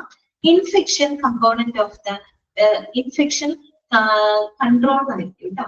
കമ്പോണന്റ് എന്നല്ല, infection component control of the patient safety programme of the health care facility and is liable for establishing and maintaining infection prevention and control. Its monitoring, reporting, research and education. അതായത് ഒരു infection control കമ്മിറ്റിയുടെ responsibility ആണ് അവർ പറയുന്നത്. എന്തൊക്കെ responsibility ആണ് അവർക്ക് infection control ചെയ്യുക അല്ലെ. എന്തിനു വേണ്ടിയിട്ടാ, പേഷ്യന്റിന്റെ സേഫ്റ്റിക്ക് വേണ്ടിയിട്ട്. അതുപോലെ തന്നെ ഒരു ഹോസ്പിറ്റലിൽ ഇൻഫെക്ഷൻസ് പ്രിവെന്റ് ചെയ്യുന്നതിന് വേണ്ടിയിട്ടുള്ള കൃത്യമായിട്ടുള്ള റൂൾസ് ആൻഡ് റെഗുലേഷൻസ് എസ്റ്റാബ്ലിഷ് ചെയ്യുക, അത് കറക്റ്റ് ആയിട്ട് മെയിൻറ്റെയിൻ ചെയ്യുക, അതിനെ മോണിറ്റർ ചെയ്യാൻ, അതിന് വിലയിരുത്തുക, റിപ്പോർട്ട് തയ്യാറാക്കുക, റിസർച്ച് ആൻഡ് എഡ്യൂക്കേഷൻ അല്ലെ. അതിനെ പറ്റിയിട്ട് നോസോകോമിയൽ ഇൻഫെക്ഷനെ പറ്റിയിട്ട് റിസർച്ചും എഡ്യൂക്കേഷനും കാര്യങ്ങളൊക്കെ നടത്തുക. ഇതൊക്കെ ആരുടെ റോളിൽ വരുന്നതാണ്, ഇൻഫെക്ഷൻ കൺട്രോൾ കമ്മിറ്റിയുടെ റെസ്പോൺസിബിലിറ്റിയാണ്. അതിനു വേണ്ടി പ്രവർത്തിക്കുന്ന കമ്മിറ്റിയാണ്. ഓക്കെ, ഇനി ഈ കമ്മിറ്റിയിലെ അംഗങ്ങൾ ആരൊക്കെയാണ്? ഫസ്റ്റ് വൺ വരുന്നത് ചെയർപേഴ്സൺ അല്ലെ. കമ്മിറ്റിക്ക് ആദ്യം ചെയർപേഴ്സൺ ഉണ്ട്. അപ്പൊ ചെയർപേഴ്സൺ ആരാണ് നോക്കിയേ, head of the institute. Underline ചെയ്തിരിക്കുക കേട്ടോ. ചെയർപേഴ്സൺ ആരാണ്, ഹെഡ് ഓഫ് ദി ഇൻസ്റ്റിറ്റ്യൂട്ട്. ആ ഇൻസ്റ്റിറ്റ്യൂട്ടിന്റെ ഹെഡ് അല്ലെ, അദ്ദേഹമാണ് എന്ത്, കമ്മിറ്റിയുടെ ചെയർപേഴ്സൺ. ഏത് കമ്മിറ്റിയുടെ, ഇൻഫെക്ഷൻ കൺട്രോൾ കമ്മിറ്റിയുടെ ചെയർപേഴ്സൺ ആരാണ്, ഹെഡ് ഓഫ് ദി ഇൻസ്റ്റിറ്റ്യൂട്ട്. പിന്നെ ചെയർപേഴ്സൺ കഴിഞ്ഞ പിന്നെ വരുന്നത് ആരാ, സെക്രട്ടറിയാണ് അല്ലെ. അപ്പൊ അതിന്റെ മെമ്പർ സെക്രട്ടറി എന്ന് പറഞ്ഞാൽ ആരായിരിക്കും, സീനിയർ മൈക്രോബയോളജിസ്റ്റ് ആണ്. അതായത് സീനിയർ മൈക്രോബയോളജിസ്റ്റ് സെക്രട്ടറി. അപ്പൊ ചെയർമാൻ ആരാണ്, head of the institute. Member secretary ആരാണ്, സീനിയർ മൈക്രോബയോളജിസ്റ്റ്. അതുകൂടാതെ members, representation from the representatives from the management or administration. അതായത് ഹോസ്പിറ്റൽ മാനേജ്മെന്റ്, ഹോസ്പിറ്റൽ അഡ്മിനിസ്ട്രേഷനെ റെപ്രസെന്റ് ചെയ്തുകൊണ്ടുള്ള ആളുകൾ, അവർ ഈ പറയുന്ന കമ്മിറ്റിയിലെ മെമ്പേഴ്സ് ആയിരിക്കും, അംഗങ്ങളായിരിക്കും. പിന്നെ പറയുന്നത് relevant medical faculties. Relevant medical faculties എന്ന് പറഞ്ഞാൽ എന്താണ്, ഒരു ഹോസ്പിറ്റലിലെ ഏതൊക്കെ ഡിപ്പാർട്ട്മെന്റുകൾ പ്രവർത്തിക്കുന്നുണ്ടോ ആ പറയുന്ന എല്ലാ ഡിപ്പാർട്ട്മെന്റുകളിലും ഡോക്ടർമാര്, നഴ്സുമാര്, അനുബന്ധ മെഡിക്കൽ ജീവനക്കാര്, അവരെല്ലാവരും ഈ ഒരു കമ്മിറ്റിയുടെ ഭാഗമായിരിക്കും. ഓക്കെ, പിന്നെ വരുന്നത് സപ്പോർട്ട് സർവീസസ് ആണ് അല്ലെ. ഹോസ്പിറ്റലിന് സപ്പോർട്ട് കൊടുക്കുന്ന മറ്റു സേവനങ്ങൾ. അതിനകത്ത് ഏതൊക്കെ വരും, operation theatre, CSST, housekeeping, sanitation, engineering, pharmacologist, store officer, material department, അങ്ങനെ സപ്പോർട്ടിംഗ് സർവീസ് സ്റ്റാഫുകൾ ഉണ്ടായിരിക്കും. പിന്നെ ആരുണ്ടാവും? ഇൻഫെക്ഷൻ കൺട്രോൾ നഴ്സ് ഉണ്ടായിരിക്കും, ഇൻഫെക്ഷൻ കൺട്രോൾ ഓഫീസറും ഉണ്ടായിരിക്കും. അപ്പൊ ഒരു കാര്യം മനസ്സിലാക്കാം, ഇങ്ങനെ ഈ പറയുന്ന ICC ഇൻഫെക്ഷൻ കൺട്രോൾ കമ്മിറ്റി എന്ന് പറയുമ്പോൾ അതിൽ ഒരു ഹോസ്പിറ്റലിലെ എല്ലാ ആളുകളും എല്ലാ ആളുകളും ഈ പറയുന്ന കമ്മിറ്റിയുടെ ഭാഗമാണ്. അപ്പൊ ആരാണ് അതിന്റെ chairperson? Head of the institute, secretary, senior microbiologist, പിന്നെ സപ്പോർട്ടിംഗ് സർവീസ് സ്റ്റാഫുകളുണ്ട്, operation duty, CSST, housekeeping, sanitation, ഇതൊക്കെ എന്താണ്?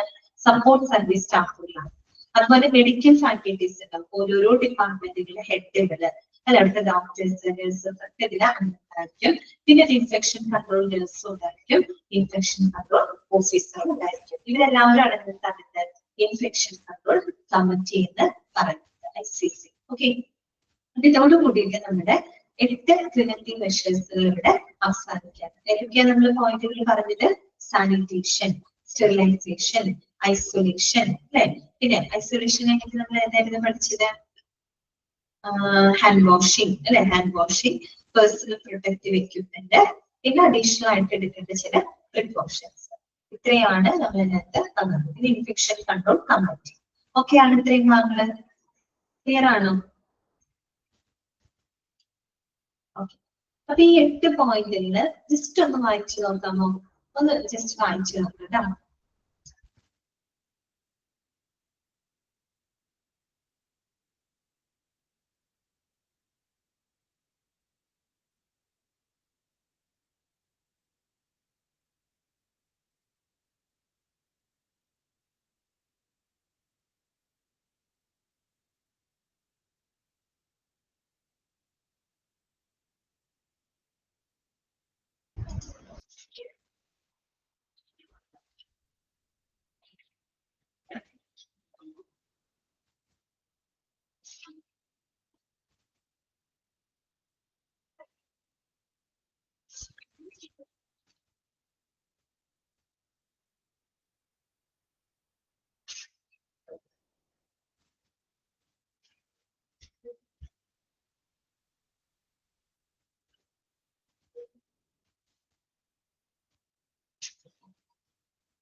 ഓക്കെ, വായിച്ചു നോക്കിയല്ലോ, ക്ലിയർ ആണല്ലോ?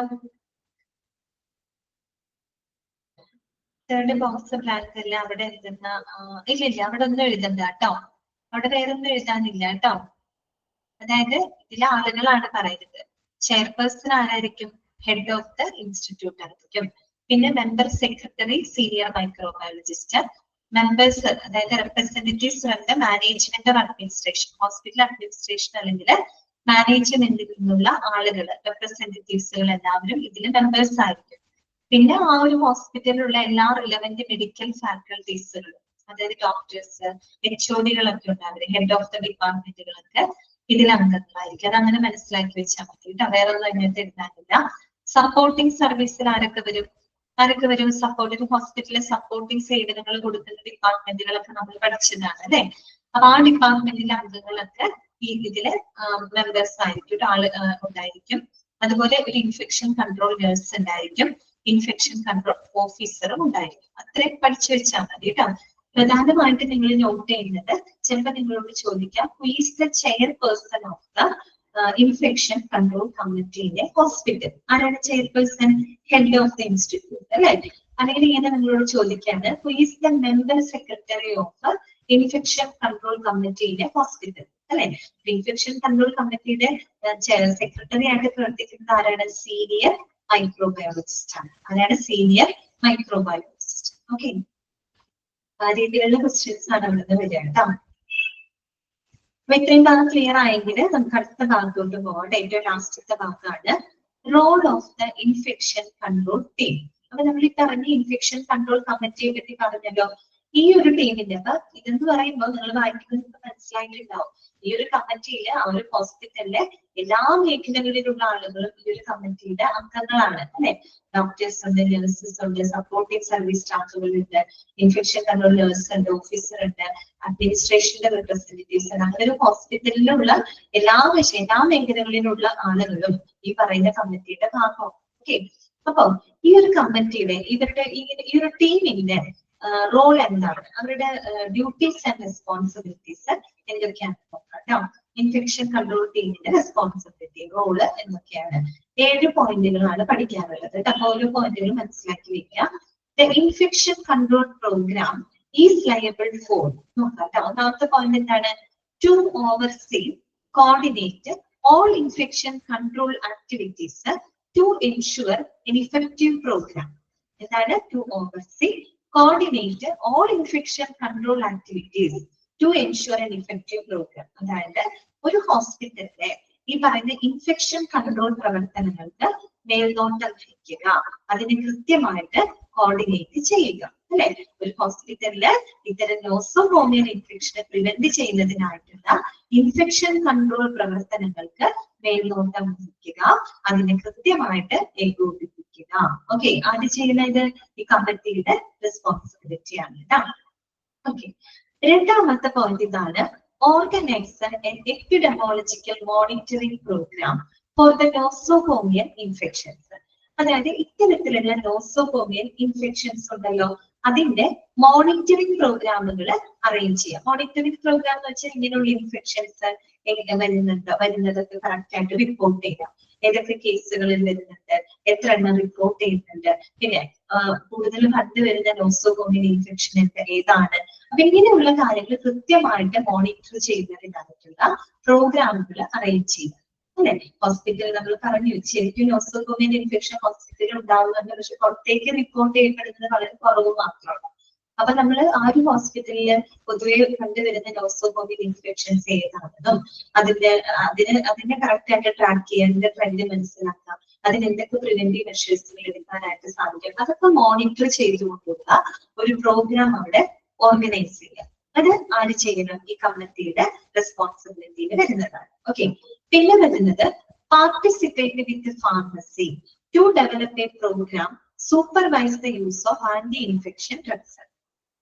ശ്രദ്ധിക്കാം, participate with pharmacy to develop a program supervise the use of anti infection drugs. അതായത് ഇത്തരത്തിലുള്ള നമ്മൾ നേരത്തെ സാനിറ്റേഷൻ പറഞ്ഞപ്പോ ഒരു കാര്യം നമ്മൾ പറഞ്ഞു, സാനിറ്റേഷൻ പ്രോട്ടോകോള് ഫോളോ ചെയ്തത് കൊണ്ട് മാത്രം നമുക്ക് ഇൻഫെക്ഷനെ പ്രിവെന്റ് ചെയ്യാൻ പറ്റില്ല, അല്ലെ? പിന്നെ എന്ത് വേണം? ആന്റിബയോട്ടിക്സോ ആന്റി മൈക്രോബിയൽ ഡ്രഗ്സുകളൊക്കെ നമ്മൾ എടുക്കേണ്ടതായിട്ട് വരുന്നു. അതുകൊണ്ട് തന്നെ ഇത്തരം ആന്റി ഇൻഫെക്ഷൻ ഡ്രഗ്സുകളുടെ ഉപയോഗത്തിന് മേൽനോട്ടം വഹിക്കാനായിട്ട് ഫാർമസിയുമായിട്ട് സഹകരിച്ച് പ്രവർത്തിക്കും. കാര്യം നമുക്കറിയാം, ഡ്രഗ്സുകൾ വിതരണം ചെയ്യുന്നത് ആരാണ്? ഫാർമസിയാണ്, അല്ലെ? ഇൻഫെക്ഷനെ പ്രിവെന്റ് ചെയ്യണമെങ്കിൽ നമ്മൾ ചിലപ്പോൾ മരുന്നുകളും എടുക്കേണ്ടതായിട്ട് വരും, അല്ലെ? ആന്റി ഇൻഫെക്ഷൻ ആന്റി മൈക്രോബിയൽ ഡ്രഗ്സുകളും എടുക്കേണ്ടതായിട്ട് വരും. അപ്പൊ അതിന്റെ ഉപയോഗത്തിന് മേൽനോട്ടം വഹിക്കാനായിട്ട് ഫാർമസിയുമായിട്ട് കോർഡിനേറ്റ് ചെയ്ത് പ്രവർത്തിക്കുക. ആര് പ്രവർത്തിക്കണം? ഈ പറയുന്ന കമ്മിറ്റി പ്രവർത്തിക്കണം. ഓക്കെ, പിന്നെ വരുന്നത് എന്താണ്? Make sure that the patient care practices are appropriate to the level of patient risk. അതോടെ വായിക്കാം. Make sure that patient care practices are appropriate to the level of patient risk. അതുകൂടാതെ ഓരോ രോഗിയുടെയും അവരുടെ റിസ്കിനനുസരിച്ച്, അല്ലെ, അവരുടെ അപകട സാധ്യതയ്ക്ക് അനുസരിച്ച് അനുയോജ്യമായിട്ടുള്ള പരിചരണങ്ങളാണ് അവർക്ക് ലഭിക്കുന്നതെന്ന് ഉറപ്പുവരുത്തണം. അല്ലെ, ഒരു കമ്മിറ്റിയുടെ ഒരു ഡ്യൂട്ടിയാണത്, അല്ലെ? ഓരോ പേഷ്യന്റ്, പ്രത്യേകിച്ച് നമ്മൾ പഠിച്ചതാണ് നോസോകോമിയൽ ഇൻഫെക്ഷൻസ് വരാൻ ചാൻസ് ഉള്ള സാഹചര്യങ്ങള്, ആളുകളെയൊക്കെ നമ്മൾ പറഞ്ഞിരുന്നു, അല്ലെ? വയസ്സായ ആളുകള്, അതുപോലെ തന്നെ കൂടുതൽ കാലം ഹോസ്പിറ്റലിൽ സ്റ്റേ ചെയ്യുന്ന ആളുകള്, യൂറിനറി കത്തീറ്ററിൽ ഘടിപ്പിച്ചിട്ടുള്ള ആളുകള്, അതുപോലെ ഒരുപാട് ആന്റിബയോട്ടിക്സ് ഉപയോഗിക്കുന്ന സാഹചര്യം, ഇതൊക്കെ എന്താണ്? നോസോകോമിയൽ ഇൻഫെക്ഷൻ വരാൻ ചാൻസ് ഉണ്ട്. അപ്പൊ അങ്ങനെ ഓരോ രോഗിയുടെയും അപകട സാധ്യതയ്ക്ക് അനുസരിച്ച് അതിനനുസരിച്ച് അനുയോജ്യമായിട്ടുള്ള പരിചരണങ്ങൾ അവർക്ക് ലഭിക്കുന്നുണ്ടോ എന്നുള്ളത് ഉറപ്പുവരുത്തണം, അല്ലെ? ഇപ്പൊ ഒരു വയസ്സായവർ 70 വയസ്സിന് മുകളിൽ അഡ്മിറ്റ് ആയിട്ടുള്ള ഒരു പേഷ്യന്റ് ഉണ്ട്, ഒരു 30 വയസ്സായ ഒരു രോഗിനെ അഡ്മിറ്റ് ചെയ്തിട്ടുണ്ട്. സ്വാഭാവികമായിട്ട് നമുക്കറിയാം നോസോകോമിയൽ ഇൻഫെക്ഷൻ വരാൻ ഏറ്റവും ചാൻസ് കൂടുതൽ ആൾക്കാണ് 70 വയസ്സായിട്ടുള്ള ആളുണ്ടായിരിക്കും. എന്ന് വെച്ചാൽ അവർക്ക് പ്രായം ഒരു ഫാക്ടറാണ്, നമ്മൾ പഠിച്ചതാണ്. അപ്പൊ അവർക്ക് അതിനനുസരിച്ചിട്ടുള്ള പരിചരണങ്ങൾ നമ്മൾ കൊടുക്കണം. അവർക്ക് ഇൻഫെക്ഷൻ വരാനുള്ള റിസ്ക് ഉണ്ടെന്ന് നമുക്കറിയാം, അത് മുൻകൂട്ടി കണ്ട് അതിനനുസരിച്ചിട്ടുള്ള ഒരു എന്താ പറയാ പരിചരണ ക്രമങ്ങൾ വേണം നമ്മൾ ഫോളോ ചെയ്യുന്നത്. ഓക്കെ, അതാണ് നമ്മൾ ഉദ്ദേശിക്കുന്നത്. പിന്നെ അഞ്ചാമത്തെ പോയിന്റ് ഇതാണ്. Check the efficacy of the methods of disinfection and sterilisation and efficacy of system. Efficacy എന്ന് വെച്ചാൽ എഫിഷ്യൻസി എന്നുള്ള അർത്ഥം തന്നെയാണ്. എഫിക്കസി എന്ന് പറയും കാര്യക്ഷമത, അതായത് ഒരു ഹോസ്പിറ്റലില് ഇത്തരത്തിലുള്ള ഡിസ്ഇൻഫെക്ഷൻ, സ്റ്റെറിലൈസേഷൻ അങ്ങനെയുള്ള എന്താ പറയാ അങ്ങനെയുള്ള സിസ്റ്റംസുകളുടെ കാര്യക്ഷമത ഉറപ്പുവരുത്തുക, അത് ചെക്ക് ചെയ്യുക. As A infection control committee എന്നുള്ള രീതിയിൽ അവരുടെ റെസ്പോൺസിബിലിറ്റി ആണ് ആ ഒരു ഹോസ്പിറ്റലിൽ കൃത്യമായിട്ടുള്ള ഡിസ്ഇൻഫെക്ഷൻ പ്രവർത്തനങ്ങൾ നടക്കുന്നുണ്ടോ, സ്റ്റെറിലൈസേഷൻ എന്താ പറയുക മെഷേഴ്സുകൾ നടക്കുന്നുണ്ടോ, അതിന്റെ ഒരു കാര്യക്ഷമത ഉറപ്പുവരുത്തേണ്ടത് പരിശോധിക്കേണ്ടത് കമ്മിറ്റിയുടെ ഉത്തരവാദിത്തമാണ്. ഓക്കെ, അടുത്തത് ആറാമത്തെ പോയിന്റ് ഇതാണ്. Developed to enhance hospital cleanliness, taking part in development and provision of teaching programs for the medical, nursing and associated health personnel as well as other categories of the staff. അതായത് നമ്മളുടെ എന്താണ് ഉദ്ദേശിക്കുന്നത്, നമ്മുടെ ഹോസ്പിറ്റലിലെ ശുചിത്വം വർദ്ധിപ്പിക്കണം അല്ലെ, ഹോസ്പിറ്റലിന്റെ ആ ഒരു സാനിറ്റേഷൻ എൻഹാൻസ് ചെയ്യണം, ഉയർത്തിക്കൊണ്ട് വരണം. അതിനു വേണ്ടിയിട്ട് അവിടെയുള്ള മെഡിക്കൽ സ്റ്റാഫുകള്, നഴ്സുകള്, മറ്റു മെഡിക്കൽ അനുബന്ധ ജീവനക്കാർക്ക് ആവശ്യമായിട്ടുള്ള പരിശീലന പരിപാടികളൊക്കെ കൊടുക്കുക. അതാണ് അവിടെ ഉദ്ദേശിക്കുന്നത്. കാരണം ഇത്തരം ഇൻഫെക്ഷനെ പ്രിവെന്റ് ചെയ്യാനായിട്ട് എല്ലാവരും ഒരുപോലെ ശ്രമിക്കണം. അപ്പൊ അതിനു വേണ്ടിയിട്ട് അവിടുത്തെ മെഡിക്കൽ സ്റ്റാഫുകള്, നഴ്സിംഗ് സ്റ്റാഫുകള്, മറ്റു അനുബന്ധ മെഡിക്കൽ ജീവനക്കാര്, ആ ഒരു ഹോസ്പിറ്റലിലെ എല്ലാ മേഖലകളിലും പെടുന്ന സ്റ്റാഫുകൾക്ക് അവർക്ക് ആവശ്യമായിട്ടുള്ള എന്ത് കൊടുത്തിരിക്കണം, പരിശീലനങ്ങൾ പ്രൊവൈഡ് ചെയ്യണം. അതാണ് അവിടെ പറയുന്നത് കേട്ടോ. Developed to enhance hospital cleanliness, taking part in the development and provision of teaching programs. അവർക്ക് എന്ത് കൊടുക്കണം, ട്രെയിനിങ് പ്രോഗ്രാം ആണ്, അവർക്ക് വേണ്ട ടീച്ചിങ് പ്രോഗ്രാം ഉണ്ട്, പരിശീലന പരിപാടികൾ പ്രൊവൈഡ് ചെയ്യണം അല്ലെ. Medical, nursing and associated health personnel as well as other categories of staff. Last and final point ഇതാണ്. Provide expert analysis and leadership assistance for the smaller institution. അതായത് ചെറിയ ചെറിയ ഇൻസ്റ്റിറ്റ്യൂഷൻ അവരുടെ ചെറിയ എന്താ പറയുക ഹെൽത്ത് കെയർ ഇൻസ്റ്റിറ്റ്യൂഷൻസ്, ചെറിയ ഹോസ്പിറ്റലുകളാവാം, ക്ലിനിക്കുകളായിരിക്കാം, അല്ലെങ്കിൽ മറ്റേതെങ്കിലും റീഹാബിലിറ്റേഷൻ സെന്ററുകളായിരിക്കാം, ആംബുലേറ്ററി സെന്ററുകളായിരിക്കാം. അത്തരത്തിലുള്ള ചെറിയ ആരോഗ്യ ഇൻസ്റ്റിറ്റ്യൂഷൻസ് അവർക്ക് ആവശ്യമായിട്ടുള്ള എന്താണ് ഒരു അസിസ്റ്റൻസ്, ഒരു ലീഡർഷിപ്പ് അസിസ്റ്റൻസും ഒരു എക്സ്പെർട്ട് അനാലിസിസും ഒക്കെ, അതിൽ എക്സ്പെർട്ട് സപ്പോർട്ടൊക്കെ കൊടുക്കുക. എന്തിനു വേണ്ടിയിട്ടാണ്? നോസോകോമിയൽ ഇൻഫെക്ഷൻസിനെ തടയാൻ. വലിയൊരു ഹോസ്പിറ്റലിലെ നോസോകോമിയൽ ഇൻഫെക്ഷൻ തടയുമ്പോൾ നമുക്ക് ചെറിയ ചെറിയ ഹോസ്പിറ്റലിൽ എന്തൊക്കെ മാർഗങ്ങൾ നമുക്ക് ഉൾപ്പെടുത്താൻ എന്നുള്ളത് അവിടെ നമുക്ക് എന്ത് ചെയ്യാൻ പറ്റും, തീരുമാനിക്കാൻ പറ്റില്ല. അപ്പൊ അതുകൊണ്ട് ചെറിയ ഹോസ്പിറ്റലുകൾക്ക്, ചെറിയ ചെറിയ ക്ലിനിക്കുകൾക്ക് അവർക്ക് ആവശ്യമായിട്ടുള്ള എന്താ പറയാ ലീഡർഷിപ്പ് അസിസ്റ്റൻസ് മറ്റും പ്രൊവൈഡ് ചെയ്യാൻ, ഇതിന് നോസോകോമിയൽ ഇൻഫെക്ഷൻ പ്രിവെന്റ് ചെയ്യുന്നതിന് വേണ്ടിയിട്ട്. ഇത്രയാണ് അതിനകത്ത് വരുന്ന പോയിന്റുകൾ കേട്ടോ. അപ്പൊ ഈ ഒരു കമ്മിറ്റിയുടെ ഉത്തരവാദിത്തങ്ങളാണ് നമ്മൾ പറഞ്ഞത്. രണ്ടാമത്തെ പോയിന്റ് എന്തായിരുന്നു? ഒരു ഹോസ്പിറ്റലിലെ എല്ലാ അണുബാധ നിയന്ത്രണ പരിപാടികൾക്കും മേൽനോട്ടം വഹിക്കുക, അത് കൃത്യമായിട്ട് കോർഡിനേറ്റ് ചെയ്യുക. രണ്ടാമത്തെ പോയിന്റ് എന്താ പറഞ്ഞത്? നമ്മൾ ഈ പറയുന്ന എപ്പിഡെമോളജിക്കൽ പകർച്ചവ്യാധികൾ അല്ലെ, നോസോകോമിയൽ ഇൻഫെക്ഷൻ പോലുള്ള പകർച്ചവ്യാധികളെ കൃത്യമായിട്ട് മോണിറ്റർ ചെയ്യുന്നതിനായിട്ടുള്ള പ്രോഗ്രാമുകൾ ഓർഗനൈസ് ചെയ്യുക, സംഘടിപ്പിക്കുക. അതുപോലെ ആന്റി ഇൻഫെക്ഷൻ, ആന്റി മൈക്രോബിയൽ ഡ്രഗ്സുകളുടെ ഉപയോഗത്തിന് മേൽനോട്ടം വഹിക്കുന്നതിനായിട്ട് ഫാർമസിയുമായിട്ട് സഹകരിച്ച് പ്രവർത്തിക്കുക. അതുപോലെ ഓരോ രോഗികൾക്കും അവരുടെ അപകട സാധ്യതയ്ക്ക് അനുസരിച്ച് അനുയോജ്യമായിട്ടുള്ള പരിചരണങ്ങൾ ലഭിക്കുന്നുണ്ടെന്ന് ഉറപ്പുവരുത്തണം. പിന്നെ ഹോസ്പിറ്റലിലുള്ള ഡിസ്ഇൻഫെക്ഷൻ, സ്റ്റെറിലൈസേഷൻ അങ്ങനെയുള്ള മെത്തേഡുകൾ, അത്തരം സജ്ജീകരണങ്ങളുടെ കാര്യക്ഷമത ഉറപ്പുവരുത്തുക, കാര്യക്ഷമത പരിശോധിക്കുക. പിന്നെ ഹോസ്പിറ്റലിന്റെ ആ ഒരു ക്ലീൻലിനെസ്, ശുചിത്വം ഉയർത്തിക്കൊണ്ടുവരുന്നതിനായിട്ട് മെഡിക്കൽ സ്റ്റാഫുകൾക്കും മറ്റുള്ള നഴ്സുമാർക്കും അനുബന്ധ ജീവനക്കാർക്കും അവർക്ക് ആവശ്യമായിട്ടുള്ള എന്ത് കൊടുക്കുക, ടീച്ചിങ് പ്രോഗ്രാംസുകൾ, അവർക്ക് ആവശ്യമായിട്ടുള്ള അവയർനെസ് ക്ലാസ്സുകളും ട്രെയിനിങ് പ്രോഗ്രാംസുകളും കണ്ടക്ട് ചെയ്യാം. പിന്നെ വളരെ ചെറിയ സ്മോൾ ഹെൽത്ത് ഇൻസ്റ്റിറ്റ്യൂഷൻസിന് അവർക്ക് ഇത്തരം ഇൻഫെക്ഷനെ പ്രിവെന്റ് ചെയ്യുന്നതിന് ആവശ്യമായിട്ടുള്ള എക്സ്പെർട്ട് അനാലിസിസ് അല്ലെങ്കിൽ ഒരു വിദഗ്ധ സഹായം, ഒരു വിദഗ്ധമായിട്ടുള്ളൊരു അസിസ്റ്റൻസ് അവർക്ക് പ്രൊവൈഡ് ചെയ്യുക. ഇത്രയുമാണ് ഇൻഫെക്ഷൻ കൺട്രോൾ കമ്മിറ്റിയുടെ റോൾസിൽ വരുന്നത്. ഓക്കെ ആണോ? പോയിന്റുകൾ ക്ലിയർ ആണോ?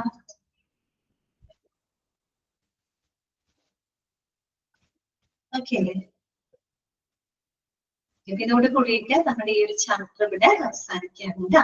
ഇനി നമുക്ക് പഠിക്കാനുള്ളത് ഹാൻഡ് വാഷിംഗ് സ്റ്റെപ്സ് ആണ്. അത് വേറെ ക്വസ്റ്റ്യനോ കാര്യങ്ങളോ ഒന്നും ചോദിക്കില്ല, പക്ഷെ നമ്മൾക്ക് നമ്മുടെ ഡെയിലി ലൈഫിൽ നമുക്ക് യൂസ് ചെയ്യാവുന്നതാണ് കേട്ടോ. അത് അറിഞ്ഞിരിക്കുന്നത് നല്ലതാണ്. കാര്യം നമുക്ക് ഈ ഇമ്പോർട്ടൻസ് ശരിക്കും മനസ്സിലായതാണ് അല്ലെ. നമ്മൾ കോവിഡ് വന്ന സമയത്ത് നിർബന്ധമായിട്ടും ഹാൻഡ് വാഷിംഗ് ഒക്കെ പറഞ്ഞിരുന്നു അല്ലെ. അത് ഹാൻഡ് വാഷ് ചെയ്യുന്ന സ്റ്റെപ്പുകളും കാര്യങ്ങളൊക്കെ ടിവിയിലും മറ്റുമൊക്കെ നമ്മൾ കണ്ടിട്ടുണ്ട്. അത് കഴിഞ്ഞ് പിന്നീട് എന്താ പറയുക സ്കൂളുകളിലൊക്കെ മറ്റേ സോഷ്യൽ സയൻസിന്റെ എക്സിബിഷനും മറ്റുമൊക്കെ വരുമ്പോൾ ഹാൻഡ് വാഷിംഗ് സ്റ്റെപ്സ് ഒക്കെ ചാർട്ടൊക്കെ ആയിട്ട് പിള്ളേര് അതിനൊക്കെ എക്സ്പെക്ട് ചെയ്യാറുണ്ട്. അത്രയേറെ പ്രാധാന്യമുള്ള ഒരു കാര്യം അല്ലെ. ഹാൻഡ് വാഷിംഗ് നമ്മൾ പറഞ്ഞതാണ് ഒന്നാമത്തെ single most crime preventive measure ആയിട്ടാണ് നമ്മൾ പഠിച്ചത് അല്ലെ. ജസ്റ്റ് അതൊന്ന് നമുക്ക് വായിക്കാം കേട്ടോ. അപ്പൊ അത് വായിച്ച് നമുക്ക് ആ ചാപ്റ്റർ തീർക്കാം, ക്ലോസ് ചെയ്യാം. അപ്പൊ നമുക്ക് ഇവിടെ കുറച്ച് കാര്യങ്ങൾ എഴുതിയിട്ടുണ്ട്. ഈ എഴുതിയ ഓർഡറിലല്ല കേട്ടോ ഈ പിക്ചർ. ഈ പിക്ചർ ഓർഡറും എഴുതിയതിന്റെ ഓർഡറും വ്യത്യാസമുണ്ട്. രണ്ടും രണ്ടാണ് കേട്ടോ. ഓക്കെ, ജസ്റ്റ് ആദ്യം എഴുതിയതൊന്ന് വായിക്കാം. എല്ലാവർക്കും അറിയാവുന്നതാണ്. adequate amount of solution we take in your hands. അല്ലെ, ആവശ്യത്തിനനുസരിച്ചുള്ള സൊല്യൂഷൻ, സോപ്പ് സൊല്യൂഷനോ എന്താന്ന് വെച്ച് കഴിഞ്ഞാൽ ആവശ്യത്തിന് കൈകളിൽ എടുക്കുക. അതിനുശേഷം എന്താണ് റബ്ബ് palm to palm with the fingers interlocked അല്ലെ. റബ്ബ് palm to palm with the fingers interlocked. രണ്ടാമത്തെ പോയിന്റ് ആണ് പറഞ്ഞത്. രണ്ടാമത്തെ പോയിന്റ് ഇത് പിക്ചറിലാണ് വരുന്നത്. നോക്കിയേ, രണ്ടാമത്തെ പിക്ചർ കറക്റ്റ് ആണ് കേട്ടോ. റബ്ബ് palm to palm നമ്മൾ ഇങ്ങനെ വാഷ് ചെയ്യില്ലേ, palm to palm അതാണ് കേട്ടോ. palm to palm with fingers interlocked അല്ലെ. നമ്മൾ ഫിംഗേഴ്സ് ഇന്റർലോക്ക് ചെയ്തുകൊണ്ട് പാംസിനെ അല്ലെ കൈത്തണ്ടിനെ നല്ലപോലെ നമ്മൾ എന്ത് ചെയ്യാം, റബ്ബ് ചെയ്യാം. Rub back of the fingers to opposing palms with interlace. അത് കൂടാതെ നമ്മൾ ഇങ്ങനെ ചെയ്യില്ലേ നമ്മള്. ഓക്കെ, ഈ രീതിയിൽ നമ്മൾ വാഷ് ചെയ്യാം കേട്ടോ. പിന്നെ എന്താണ് റൊട്ടേഷണൽ റബ്ബിംഗ് ഓഫ് റൈറ്റ് തം ഗ്രിപ്ഡ് വിത്ത് ലെഫ്റ്റ് തം ആൻഡ് വൈസ് വെർസ. ഓക്കെ, അതായത് ഇങ്ങനെ വാഷ് ചെയ്യില്ലേ തമ്പ് നല്ല പോലെ സ്ക്രബ് ചെയ്യാം കേട്ടോ. ഓക്കെ, സ്ക്രബ് ചെയ്യാം. ഓക്കെ, ദെൻ വരുന്നത് എന്താണ് rotational rubbing backward and forward with clasped finger over right hand in the left palm with contrariwise. എന്ന് വെച്ച് കഴിഞ്ഞാല് അതിന്റെ പിക്ചർ 1, 2, 3, 4, 5 അഞ്ചാമത്തെ പിക്ചർ വരുന്നത് ഏത് ചിത്രത്തിലാണെന്ന് അറിയോ? ഏഴാമത്തേതാണ് കേട്ടോ. ഏഴാമത്തെ പിക്ചർ കണ്ടോ നിങ്ങള്? ഏഴാമത്തെ പിക്ചർ അതാണ് അഞ്ചാമത്തെ പോയിന്റ് ആയിട്ട് പറഞ്ഞിരിക്കുന്നത് കേട്ടോ. Rotational rubbing backward and forward with clasped finger of right hand in left palm and contrawise. അടുത്തത് റബ്ബ് ബോത്ത് റിസ്റ്റ് റൊട്ടേഷണലി. റിസ്റ്റ് എന്ന് പറഞ്ഞാൽ നമ്മുടെ കൈത്തണ്ട ഉണ്ടല്ലോ, അത് നല്ലപോലെ റബ്ബ് ചെയ്യണം. അതിന്റെ പിക്ചർ ഒന്നും അവിടെ കൊടുത്തിട്ടില്ല കേട്ടോ, അതിനകത്ത് കൊടുത്തിട്ടില്ല. അതുപോലെ rub nails by using a soft brush. നെൽഗം ഉണ്ടെങ്കിൽ നമ്മൾ സോഫ്റ്റ് ബ്രഷ് ഉപയോഗിച്ചുകൊണ്ട് നല്ലപോലെ നെയിൽ വൃത്തിയാക്കുക. വാഷ് ഹാൻഡ്സ് പ്രോപ്പർലി, നമ്മൾ കൈകൾ നന്നായിട്ട് വാഷ് ചെയ്യാം. Close the water taps with elbow and dry hands thoroughly. അതൊക്കെ കഴിഞ്ഞ് നമ്മൾ കൈ ക്ലീൻ ചെയ്താൽ ഇതേ കൈ വെച്ച് നമ്മൾ ടാപ്പ് അടയ്ക്കരുത് അല്ലെ. എൽബോ ഉപയോഗിച്ചിട്ട് നമ്മുടെ കൈ കൊണ്ട് ഉപയോഗിച്ച് എന്ത് ചെയ്യാം, ടാപ്പ് അടയ്ക്കുക കേട്ടോ. അതാണ് അവിടെ എഴുതി വെച്ചേക്കുന്നത്. ജസ്റ്റ് പിക്ചറും കൂടെ ഒന്ന് വായിക്കാം കേട്ടോ. പിക്ചർ കാണുമ്പോൾ അറിയാമോ നിങ്ങൾക്ക്? ആദ്യം എന്താ, വെറ്റ് ഹാൻഡ്സ് വിത്ത് വാട്ടർ അല്ലെ, വെള്ളം നനയ്ക്കുക. Then apply enough soap to cover all hand surface. അത്യാവശ്യം സോപ്പ് സൊല്യൂഷൻ എടുക്കുക. Rub the hands palm to palm. കണ്ടോ, പാം ടു പാം ഇങ്ങനെ വാഷ് ചെയ്യുന്നത് ഇങ്ങനെ. Then right palm over left dorsum with the interlaced fingers and vice versa. Then ഇങ്ങനെ കേട്ടോ, ഈ രീതിയിൽ നമ്മൾ വാഷ് ചെയ്യാം. palm to palm with the fingers അതുപോലെ ഇങ്ങനെ. ഓക്കെ, ഇങ്ങനെ വാഷ് ചെയ്യാം. Back of fingers to opposing palms with fingers interlaced. Picture കാണുന്നത് ഇങ്ങനെയൊക്കെ നമ്മൾ വാഷ് ചെയ്യാം കേട്ടോ. പിന്നെ എന്താണ് ആറാമത്തെ rotational rubbing of left thumb transfer in the right പറഞ്ഞില്ലേ ഇങ്ങനെ കേട്ടോ. ഈ രീതിയിൽ നമ്മൾ വാഷ് ചെയ്യാം. Then rotational rubbing backwards and forwards with the clasped fingers of right hand, left palm and vice versa. Rinse the hands with water. വെച്ച് നല്ലോണം കൈകൾ കഴുകുക. Dry thoroughly with a single towel. Single towel ഉപയോഗിച്ച് നല്ല clean ആയിട്ടുള്ള towel ഉപയോഗിച്ച് കൈകൾ നമ്മൾ നല്ലപോലെ ഡ്രൈ ചെയ്യുക. Use towel to turn off faucet. Towel ഉപയോഗിച്ചുകൊണ്ടോ നമ്മൾ കൈ കഴുകിയിട്ട് പിന്നെ ആ കൈ വെച്ച് നമ്മൾ ടാപ്പ് അടയ്ക്കും. ടവൽ ഉപയോഗിക്കുക, അല്ലെങ്കിൽ നമ്മുടെ എൽബോ യൂസ് ചെയ്തുകൊണ്ട് ടാപ്പ് അടയ്ക്കാം. Now your hands R safe and free. ഇപ്പൊ നിങ്ങളുടെ ഹാൻഡ്സ് സേഫ് ആണ്, ഫ്രീ ആണ്. ജസ്റ്റ് അറിഞ്ഞിരുന്നാൽ മതി കേട്ടോ.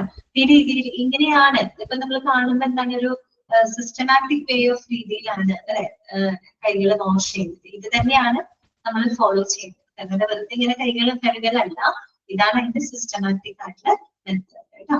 ഓക്കെ, എളുപ്പമുള്ള ചാപ്റ്റർ ഹോസ്പിറ്റൽ അക്വയർഡ് ഇൻഫെക്ഷൻ. അപ്പൊ നമ്മൾ ഈ ചാപ്റ്ററിനകത്ത് പഠിക്കാനുള്ളത് ഇത്രയേ ഉള്ളൂ. ഹോസ്പിറ്റൽ അക്വയർഡ് ഇൻഫെക്ഷൻ പറയുന്ന മറ്റൊരു പേര് നോസോകോമിയൽ ഇൻഫെക്ഷൻ. ആ വേർഡ് എവിടെ നിന്നാണ് ഒറിജിനേറ്റ് ചെയ്തത് കേട്ടോ. അതൊരു ലാറ്റിൻ വേർഡ് ആണ്.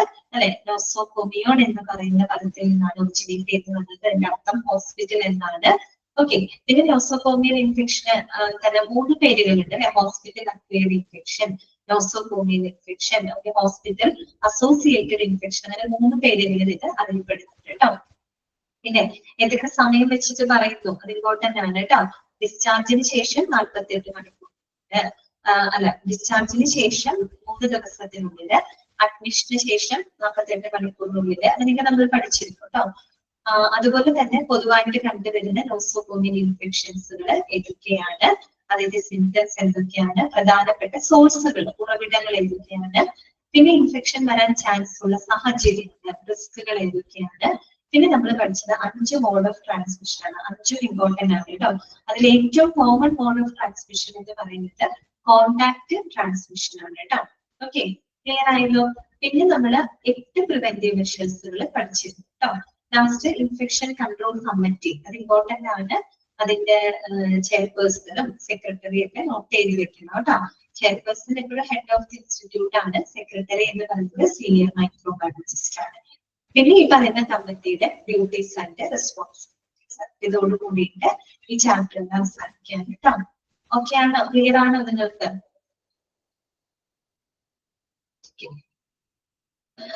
അപ്പോ ഇനി നമുക്ക് നെക്സ്റ്റ് ക്ലാസ്സില് മെഡിക്കൽ ടെർമിനോളജിയിലെ ആ ഒരു ചാപ്റ്റർ നമുക്ക് സ്റ്റാർട്ട് ചെയ്യാം കേട്ടോ.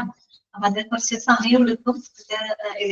അത് എടുക്കുന്ന സമയത്ത് നിങ്ങൾ എങ്ങനെ ഉണ്ടാവണം കേട്ടോ. കാര്യം ഏറ്റവും പ്രധാനപ്പെട്ടത്, ഏറ്റവും ഇമ്പോർട്ടന്റ് ആയിട്ടുള്ളത് നമ്മൾ മാർക്ക് ചെയ്ത് തരും കേട്ടോ. പറഞ്ഞ നമ്പേഴ്സ് പറയുമ്പോൾ അതൊക്കെ തന്നെ നിങ്ങൾ മാർക്ക് ചെയ്ത് വെക്കുക കേട്ടോ. അപ്പൊ അതൊക്കെ ഒന്ന് ഈ അടുത്ത ക്ലാസ്സില് പേനയൊക്കെ ആയിട്ട് വന്നിരിക്കാം. ഓക്കെ, അൺമ്യൂട്ട് ചെയ്യാണ്. ഇന്നത്തെ ക്ലാസ്സിൽ നിങ്ങൾക്ക് എന്തെങ്കിലും ഡൗട്ട്സുകൾ ഉണ്ടെങ്കിൽ ചോദിക്കാം കേട്ടോ.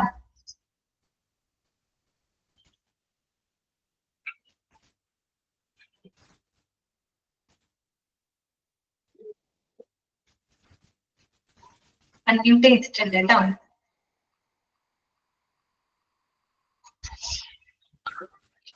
വേറെ ഡൗട്ടുകളൊന്നും ഇല്ലാന്ന് വിചാരിക്കുന്നു. അപ്പൊ നമുക്ക് നെക്സ്റ്റ് ക്ലാസ്സിൽ കാണാം. Okay, Thank you, Miss. Thank you, Miss. Thank you, ma'am.